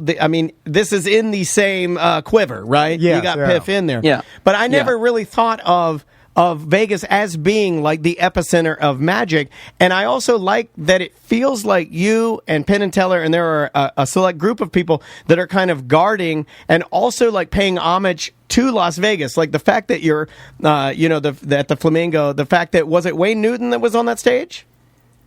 Yeah, Wayne Newton. We just moved theaters. Yeah. Since COVID. We just moved out of the small room, and we're now, Donnie and Marie Osmond used to be in the main Flamingo showroom. They left, and we've taken over from Donnie and Marie Osmond, and Wayne Newton has moved into my old theater. Yeah, it's just cool that that Vegas is. I like that. I don't know. I'm a Rat Pack guy. I like that style of music. I like the allure and the kind of the legend of old Vegas, and it's cool to see it kind of getting like the same nods. Yeah. So, Piff, I got to ask you, because watching the special, you do a lot of crowd work, and like we talked about, you do some street magic as well. And improv is dangerous, man. And I'm curious because this must be a talent much like a hypnotist, where you're really good at picking out people that will add to the entertainment, I guess, for lack of a better term. You're picking out people that won't be stiff, that won't kind of not go along with what's great. It's like subconsciously you're doing microtransactions in your brain, kind of surveying your guys, right? Your marks in front of you. Because you make people, you ask people to do stuff on stage and they do it each time. Like you have to watch the special, but they'll do it over and over, and it's like stuff that normal people probably wouldn't do if you just asked them on the street to do. So it's like you don't want the person to say like, I'm not doing that, and just be stiff and not go along with it. So have you gotten better at that through repetition, or is it a natural talent? You're like, I can kind of tell this person's personality? I definitely got better at it, but that's what I love about my job, is that you never know what you're going to get next. Like, we did a trick in the special. We did a card trick to a blind girl. Yeah. And it's like, and I was like, what, you're blind? You can't see anything? And she could see like an inch in front of her eyes. and it's like one of my favorite moments in a special because she then is blown away by magic because she's never seen it before. Yeah, that's great. And so you because you're good at it, Piff. You're good at improv, and you're a natural comedian. Yeah, and he can roll with any scenario. So even not to ruin anything special, but there's parts of the street magic that the person you're like, "Oh, show me your phone," and then it's off. It's like, I like that you leave that stuff in there, but you're good with making that moment funnier. I just love one of the reasons that I became a dragon was because I couldn't take magic seriously. You have Chris Angel who wanting to be a sort of actual sorcerer. And, okay, hold on, Piff. The term sorcerer is underused. Okay, right. Well, let me ask you about Chris Angel real quick because it seems like Dana already mentioned, with Penn and Teller and your relationship with other magicians, and you even got David Blaine and Chris Angel and David Copperfield. And so it seems like everybody's friendly with each other, and even Chris Angel. But it does seem like Chris Angel takes a lot, the brunt of a lot of jokes, even within the magic community. I have a theory about that. Well, it's hyper stylized, trendy. Like he was dressing like trendy, right? And anything trendy will eventually get made fun of. It's not. Well, he never moved out of the trend. He got stuck in that. Right, and that's no diss. He's done some cool tricks. Yeah. Is he a good guy? Piff, do you know him? I don't know him, but I'm sure he's fine. Yeah, exactly. That's what I say too. I'm he thinks all magicians I are don't friends. know it, but he seems fine. It's funny that you mentioned that you couldn't take magic seriously. That was also in the article I was reading, and I think it was out of the UK. You were being interviewed by somebody, and you said that you started and we've known you for a while now, but I didn't know this. I didn't know that in the article it said you started trying to do straight magic, like you were dressed like normal, and I didn't know about that. How did that go? I crashed and burned for so many years. I used to do restaurant magic. I used to wear a suit and go around, these restaurants doing, interrupting people doing card tricks. Yeah. And I went up to this one couple and I said, "Hello, I'm the magician. Do you want to see a card trick?" And it was this tiny Italian restaurant with no more than 50 people in it. And he scraped his chair back across the floor and he stood up and he said, "My wife has just asked me for a divorce. Do you really think I want to see some f***ing magic?" I was like, "Oh, buddy." I was like, "Well, she just made half your house disappear." And they're like, "I'm good at improv and comedy." Yeah, but that's also bad when you're the little guy that's good at improv and comedy, right? Because then you've got the big guy that's staring down at you, and you have the insults loaded and ready to go. So the other thing is, with comedy, the more people you have in a room, the funnier jokes become. Because, if you have 100 people in a room and even 50 people laugh, which is half, sure, then that's a big laugh. Whereas when I was doing these restaurants, the most you'd ever have is 8 people. Right. Yeah. And if 4 people laugh, that's not enough. So, speaking of that, Piff, I'm curious to now you have you've been at your residency for a while. Well, now he is the residency. Now he's on tour with Puddles. Yeah. So he's got the tour that he's doing, and then he's got the garage. So he has no more garage. That's a TV studio now. Yeah, exactly. Yeah. And now you're writing a book. I read that in the article too. You have a magic book that you've written for magicians. Yeah, I think. Yeah, that's a way of copywriting tricks. You write them down in a book and you say, "Hey, I made this up. Don't copy it." I like that. All right, I like that. But I'm curious if the residency, if it's like a home field advantage for a sports team. Oh, yeah. That's funny. That is exactly how I described it to somebody the other day. Really? Because, we've just moved into this big showroom at the Flamingo. It's an 800-seat showroom. Ooh. We can do anything we think of. Because in our other showroom, the old Piff the Magic Dragon Theatre, we could only do tricks we could carry up the stairs. If it was bigger than that, we literally couldn't do it. And on tour, we could only do tricks we could get into a suitcase. Yes. So suddenly, the pandemic was this horrific event for everyone involved. But some good did come out of it for us, and that was being in this new room.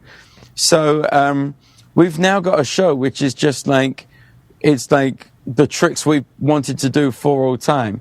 And it's like the best magic show I've ever done by far. And I mean, we just put a new trick in where Mr. Piffle's any drink thought of. That's okay. That was in the article, and I wanted to make sure that was like a thing. Okay, so that's an actual. So you've been able to pull that off now. Where now your dog is a canine drink dispenser, and anybody can think of the drink, and he'll just right out. Well, it came from this old idea where it was called the magic kettle, where you have a kettle, and you name a drink, and you pour it out of the spout. And I thought, well, what about instead of a kettle, you have a dog, and instead of a spout, I don't think I need to. Yeah, no, you get the idea. Yeah. So, speaking of that home field advantage, I wonder for you, like, how much better in your mind, because I feel like you're such a professional, you've been doing this for so long, that the average audience member couldn't tell. But it's like, I would imagine doing something in the same space over and over and over, you can hone your show and you're so comfortable in the same room because you're on tour, you're in a different place each time. Like, I'm sure. I mean, you started with sleight of hand table magic. I mean, so if you start there and you get here, I feel like you've got the reps. So, like, do you feel like I could produce the best possible show in my home base, in my home field that I couldn't produce? And people are coming to see me, like anywhere else.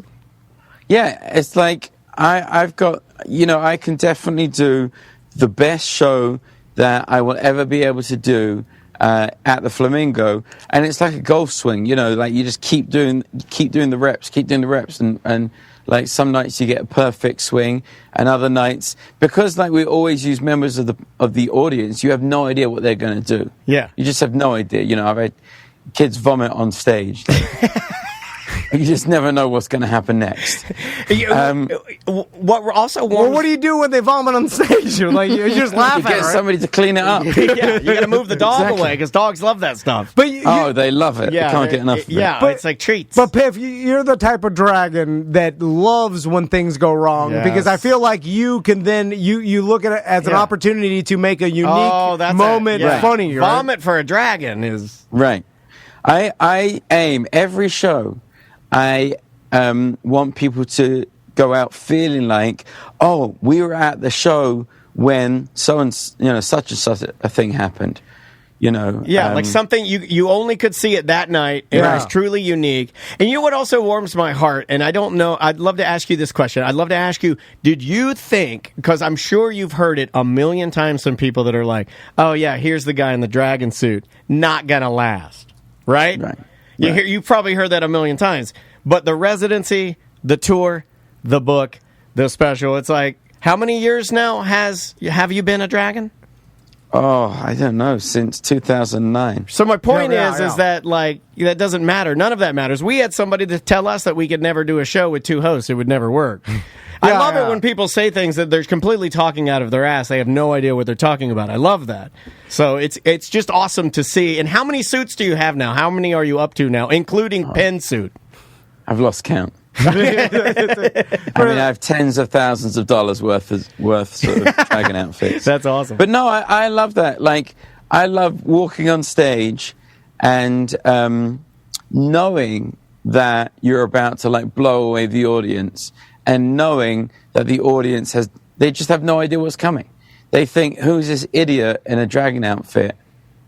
Well, how good can this possibly be? And then, you send them out going, oh my God, that was the best show I've ever seen. That's awesome. Piff, I'm curious to how far you live from the Flamingo. Because now you're getting personal. Well, like how far is your cave What's away? Your bathroom look like, No, Piff? well, because it's seemingly the best job for a performer. I've thought about this a lot. Like residency. Like residencies. But we've talked to Carrot Top and stuff before. I think it's like, awesome. You get to get in a routine. Yeah. It's healthier. Like, it's less like the travel, even though you still do travel. It's just, but it's like the routine has got to be so comfortable for a performer. Well, for magicians fans and also for musicians, I like it because if you really like the person, let's say you love Celine Dion and you're going to Vegas to see her, right?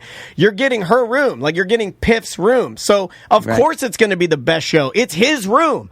The tour, I'm not taking anything away from the tour. The tour's going to be great, but you're at the mercy of every venue. But this is his room. And we have to do a whole different show on tour. Right. So, it's fun, like, doing tour, because the other thing about going on tour is you're the one event that somebody is doing that week. You're the one thing that they're doing. They're going out to the show. So there's a different energy from the audience on tour. Whereas in Vegas, you're one of many things that they're doing that week. So you got to work hard in Vegas to get the audience on their feet. I never thought about that. But that makes you a better performer, right? It makes you keep the edge. Like when you're when next door Cirque du Soleil, when the best acts in the world are all around you, you have to do a little something extra to impress There's the audience. 1,000 Chinese children doing a handstand to the sun, and you got to do like magic now. But again, then I feel like that hones your talent and makes you a stronger magic dragon. I think so. I think, what doesn't kill you can only make you stronger. No, but I'm curious to your day, Piff, of get out of his business. Get out of I his, love this. What do you want to know? You're all up in his dragon stuff. What time do you get up? What do you have for breakfast? No, not even that. It's just do you have this routine where it's all right, you show up at the Flamingo at this time? Do you even bother showing up how much before the show? How much prep work? That's a good question. Do you have to get there a couple hours ahead of time? Yeah, right. I've got a whole team of people now, so I don't touch anything. Oh, it's awesome. I literally arrive, and I could arrive at 10 to 7 and walk on stage. That's fantastic. You know what? You deserve start the that. show by flying in Vegas, so I have to be there at least 5 minutes early to harness up.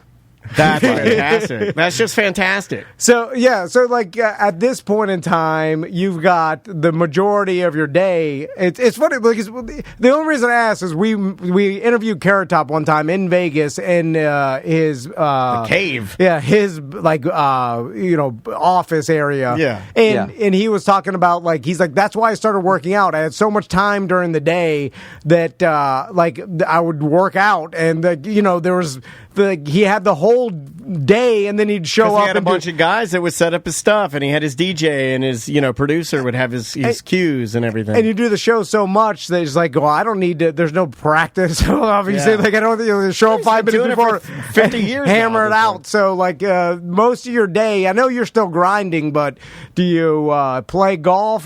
Some dragon? What's your dragon hobby?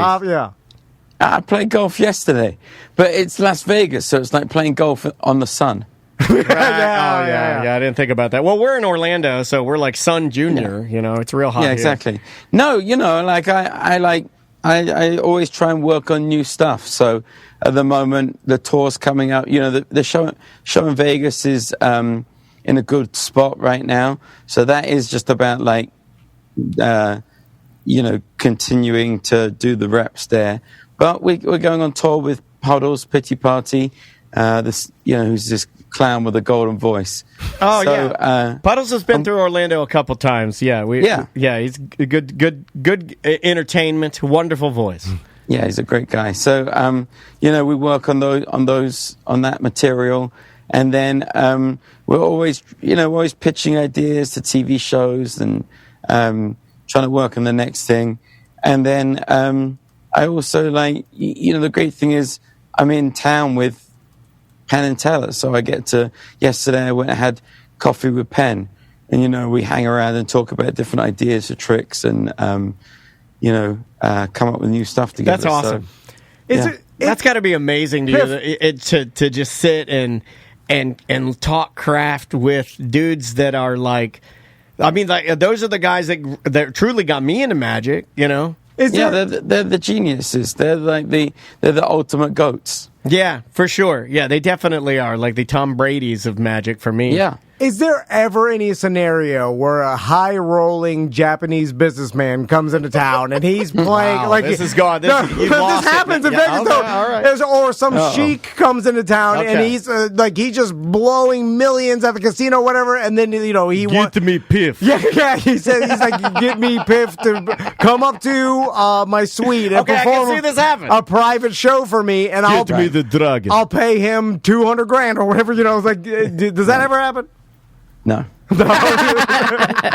and even if it did, I wouldn't be able to do it. I would just be like, oh no, forget it. It's too much pressure. Yeah, that's true. But even with a sheik or $250,000, but like you just Yeah, want. but he's got, you know that he can make you disappear if he That's needs true. to. That's Oh, true. He yeah. doesn't get. That's a dark art. If he's not pleased with your performance, then no more dragon. That's true. That's true. Well, Reptile Dysfunction's on YouTube right now. You can watch it for free. It's a great special. Yeah, definitely check it out. On piffthemagicdragon.com as well, right on the front page. And like I said, it's really good, really well produced, and it's not. It'll like surprise you. It's different. It's different. Yeah. So it's definitely worth your time. We wanted to do it as like a backdoor pilot. If anyone ever wondered what a Piff the Magic Dragon TV show would look like, we wanted to sort of go, this is it. I can see that. Like. No, it's great. And well done, man. Congratulations on it. It's really creative, and the way that you approached it is awesome. I like it when people, like Chelsea Peretti did a stand-up special years and years ago where the whole audience was just dogs. Like, I like it when people do interesting things. Like, I like it when the special is different, and you did a really good job, man. It's really well done. Thanks so much, guys. Thanks for watching. Well, if you breeze back through Orlando, please let us know. Yeah. We'd love to. Yeah. You and Puddles, anybody, you're always welcome. And please give our regards to Mr. Piffles, because we don't know how's he doing. He's hanging in there. He's 14 and a half. Wow.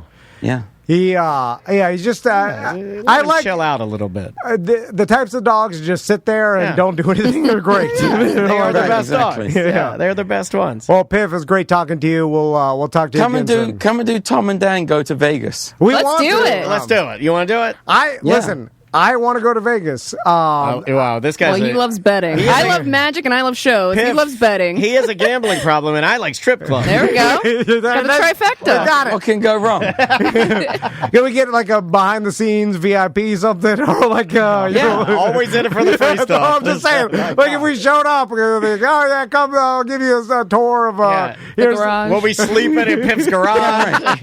I'll give you the full day in the life of Piff, so you have no more questions. All right, perfect.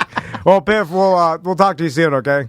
Thanks so much, guys. All See you, right, dude. man. Take care. Be well. That is Piff the Magic Dragon, live from the Dragon Cave. Good dude.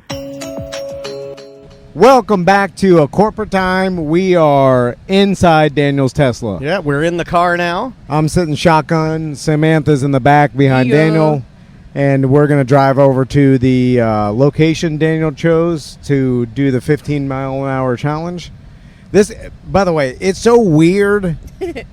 Well, you couldn't get in the car. Well, the door handles. What you have to push one side of it to get the other side. You had to use both hands to get in the door, which really made you look like a different breed. I was waving my hand. I thought it maybe you waved your hand in front of it and then the door handle popped out because it's flush to the thing. Oh, this thing is. Wow. Oh. Yeah, if you get on it, it's stupid fast. It's crazy how silent it is too. It's it's a death machine. The AC is the loudest thing in the car. Well, right it's now. really hot. If I'd have been thinking, I'd have put the AC on earlier and cooled the car down. But it'll get there. It'll get there. You know, it is weird though being in a car with no engine noise. And also the inside of the car It's because very minimalist. yeah, it doesn't have to have the traditional thicker dashboard and all the stuff a normal car has. So it's bizarre in here. Wow. Yeah, it's Yeah, stupid. you just step on it. And it'll just make you sick. I won't do that very often. We need to take this thing to the racetrack. It pins you back to the seat. And that's nothing. That's like I haven't even floored it. That's giving it a little bit of love. Yeah, this is super cool. It's man. pretty neat. Yeah, it's definitely cool. It's not for everybody. You know, like you get the people that will say, Well, it's soulless, like it doesn't like real, like a Soulless. an Stupid. engine. A real engine's got a soul to it. It's got and I'm like, okay, well, if you can believe that all you want to, you believe in ghosts if you believe that. Yeah. Well, if your argument is that the car is soulless, stupid. Yeah. You could argue that electric cars aren't for me, or the brand. I mean, every brand now is an electric car, so it's like you know. You can choose from a variety of the electric Volkswagens, cars. the ID3s are great. The Hyundais are. I mean, there's like you said, everybody's got them. One of the best ones is a Porsche, a Taycan. Yeah, those are beautiful, like amazing cars. But there's an electric Silverado. Yeah, this one's just kind of entry level, and it's it's kind of the one that everybody has. And I wanted there to be parts for it, and there are a lot of these on the road, so it's good. I very much enjoy it though, but I did get the fast one because I wanted to. Well, it's and a lot of people have been inside Teslas now, but there's no traditional dashboard where there's a speedometer or any of the gauges. There's none of that. There's just one, I would say, iPad Pro size screen. Yeah, it's a little bigger than my iPad Pro. It's about like a 20-inch monitor, or it's 18-inch. And it tells you the miles per hour on the top left, your GPS. Little weirdo features, like it's got these blind spot cameras that click on when you turn on the signal indicators. It'll have like a blind spot deal. Yeah, well, it's ultimate in tech, right? I mean, your phone's connected there. I see your playlist. Yeah, GPS. The car is a little emoji of the car driving, kind of. And it'll find other cars. It'll find all the street signs. It'll find road cones. It's pretty crazy the amount of tech that it has. But again, it's not for everybody. I can see where your grandpa would probably hate this car a lot. What if you put self-driving on in a residential street, will it just turn off automatically? Okay. So for instance, right now, if I were to put it on, all it would do right now is basically cruise control and then kind of hold me between the lines. But it's not going to stop for me because again, I haven't been entered into that full self-driving beta program. Yeah. It's very misleading of Tesla to say that it's full self-driving because you do have to jump through a lot of hoops to get there, including spending money. And I'm not sure I want to do that, But yeah, like right here, if I put it on, which I can't, but I'll try. Let's see. We'll go there. See, it already detected the green light. It's not going to let me go through. So let's try it again. There it goes. So now it's technically on self-driving, right? But it keeps wanting to hit the brakes. Yeah. So right now we are self-driving, and I'm controlling the speed. It won't go faster than its max speed of 35, which would be 5 over the speed limit. If I click it and want to go over, it's going to do it by itself. I don't do anything. It keeps you in the line. It keeps you in the line. It just see, now you guys got to see the future. Now I'll disengage. You got to disengage it. Now, I get penalized on my safety score for disengaging it manually because basically that means it knows that I'm doing something I shouldn't do. So my sons are going to be they're going to be drunk in their passenger seat, and the car is going to drive them home. Yes, 100%. Well, that's what I want. Because I trust that. But then here, I'll stomp it here. So this is what it feels like. Okay. Whoa! Oh, it's rock and roller coaster. Right? Okay. So now that wasn't to the floor. If I would scream the S word. If I went to the floor, you guys would not be happy with me. In fact, Sam, I guarantee Sam would never ride with me again. Yeah. I did it with Andrea one time. That's a lot of G-force. That wasn't to the floor. That was not to to the floor. That was about a 3/4. I gave you a little 3/4 jump. Wow. Yeah, that's got some torque. It's a lot. Yeah. It's a lot. That pinned my head to the back of the seat. Oh yeah. I've seen the social media videos, but it's like, well, they usually do it to grandmas, and you think that I would like that? I think that's irresponsible. Don't do that to your grandma. Well, I'm also like, that grandma's weak. I'm not gonna react like that, but I did. I reacted like a weak grandma. I was like, whoa. Okay, so we're in the mall. I think this is a nice little area where we could have you run. Okay, yeah. There's nobody at the mall. We have a full parking lot to ourselves. There's nobody at the mall. It's Dillard's. I know. Clearance. It says clearance. Dillard's clearance. We could jump in there and get some Nautica if you guys are interested. I like it. Does look like Zombieland because it's all gray and brown and disgusting. All the palm trees have all the dead palm. Oh yeah, they fronds. haven't been maintaining. Yeah. None of this has been maintained. There's old abandoned cars that have been stolen in the parking lot. They're just on the left. Like this is what the malls have turned into. Okay, here we are. Like I figured this would be a decent, area. Like I found like a little area. I also tried to find you a shaded area. I didn't want you running in the heat. So okay, this is how we're going to do it. So Daniel, you figured out how to get your car up to 15 miles an hour and then set it so it's just 15 miles an hour. Unfortunately, the problem with that is I have to get up to 20 and back it down to 15 because of the way the safety is engineered within this car. So that's fine. So what we're going to do is I figured, Daniel, drive to the end of this and then turn around. I'll walk over to where the shade is, halfway in between. You'll get it up to the 15 miles an hour. Okay. Coming this way. Okay. And then I'll attempt to run next to the car for you 3 and Sam Mississippis. will switch places. Yeah, and then Sam can videotape out the window, and then we'll be able to determine whether I'm staying parallel to the car or not, right? Perfect. And if I can't stay parallel to the car, obviously I can't do it. So no, this is 19 miles an hour. This is 18 miles an hour. This is 17. You know what's funny is when I looked out the window and I was marking this off for you, I said he can do it. Oh, you had more confidence than he did. I did. And maybe that's just that follow you to hell attitude that I have. The problem is, like, I did the same thing but I really tried to look at the ground to see how fast it was. When you look at when you look at things far away, it doesn't seem that fast. But if you look at the ground and how fast you're actually going, you're like, I can't imagine running this fast. Anyway, so I'm going to get out of the car. We'll leave it recording, and then I'm going to walk over to the middle. And then I'll attempt to do this. Okay, you want me to let you out here? Yeah, let me out here. Right, give me time I haven't stretched or anything. Okay, I just had COVID too, so if I'm not able to do this, I would say that too. It's going to be my lungs. Okay, now let me help you get out of here. You have to hit the button. Don't force the door open or you'll mess up my window. The button right here? Just hit the button and now push it open. Okay, all right. Fancy. All right, I got you. All right, Sam's going to come up here. Yeah, you might want to empty your pockets, buddy. You don't want to... All right, there's Sam. I'm back. There we go. What is pump? Get your you got too much chair all hair greasy? grease all over my chair. It's like riding with Billy D. Williams in here. I got to wipe off all of his afro grease. Now he knows to go to the right, doesn't he? He's stretching his arms, which is good. He's just throwing those arms around. He's throwing his arms around. Oh, he's bending over. Oh, okay. We're seeing the back of Tom now. He's got a really bony ass. That's where Tommy must get it from, right? Why isn't he doing like lunges? That's what he needs to be doing. Okay, I'm gonna back up a little bit more. Give him some space. Yeah, so we got people looking at us like they know we're doing this or something.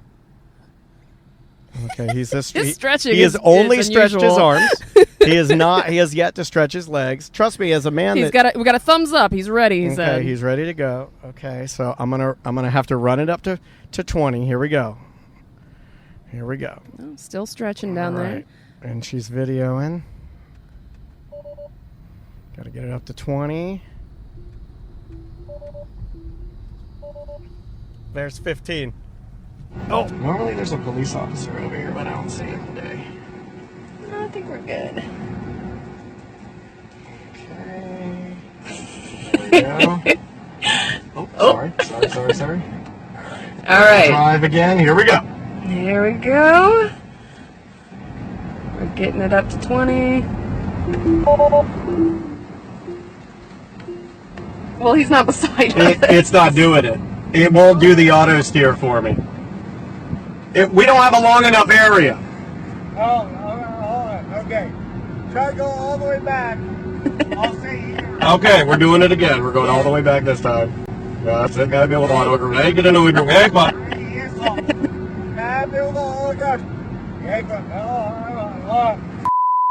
5 minutes later. I'm an old man now, so it feels like I'm starting to go out of control. Wow, you did good. I'm proud of you, man. I can't wait to tell my sons. I thought you did a damn fine job. I don't care. Yeah, that was good. You did a darn fine job of running. I have a little bit of editing to do because I cursed a few times. Oh. But other than that, you did a darn fine job, my friend. You know what? I'm so easily influenced by other people when they talk very confidently, because I got so many messaging like, you cannot do this. And is this a victory for you, you feel like? See, Daniel. Or do you think that people are so mean that they won't even allow you one victory? No, well, it's more of a self victory because. But nothing matters to you, so you don't even need the victory, right? No, I'm going to go back to work and never think about this again. But there's going to be a challenge that I'm convinced I could do, and when I fail at it, it's going to be a hard day. Do you think this will open you up to more running challenges, or is that your last running challenge? You feel like? Well, now I'm open up to any challenge. Okay. Okay. That someone wants to throw at me, and because all I want to do is have an accurate assessment of my own abilities, and when every area. Yes. Okay. And when I lose that, that's when you become a true dumb old man. When you think you could do something that you can't. And that's what I'm trying to avoid here. Like, I'm trying to avoid where I'm like, oh, yeah, I could do that, and I'm convinced I can, and then I fail, dumb old man. Oh, yeah, well, that's all I do. Everything I do. See, basically, you're trying to fight my reality, and I'll explain. Because of my size, in my mind, I think I'm you, but I've never been you. And I've always lived the life of a special needs person. Everything I've gone to do. You're not overconfident in your abilities. You're underconfident. In fact, you believe. But everything that I've ever gone to do, other people. It's like the Truman Show for me. Everything that I've ever gone to do, I feel like I'm the kid. My life is the kid on the football field who's special needs, and they just hand me the football, and I'm on the touchdown. I can score the. That's me. And that's my life. Yeah, they just let me do it. That's my life. I feel like that is how I've lived. It's no way to live. That's called equipment manager. Yeah. For college. Yeah, like running back for a day. Basketball team. Yeah, it's sad. It's terrifying. All right. So we'll post the video, and I guess we'll see if it's up for debate or if he actually successfully accomplished the challenge. Yeah, we'll see. Where are you going to post it at?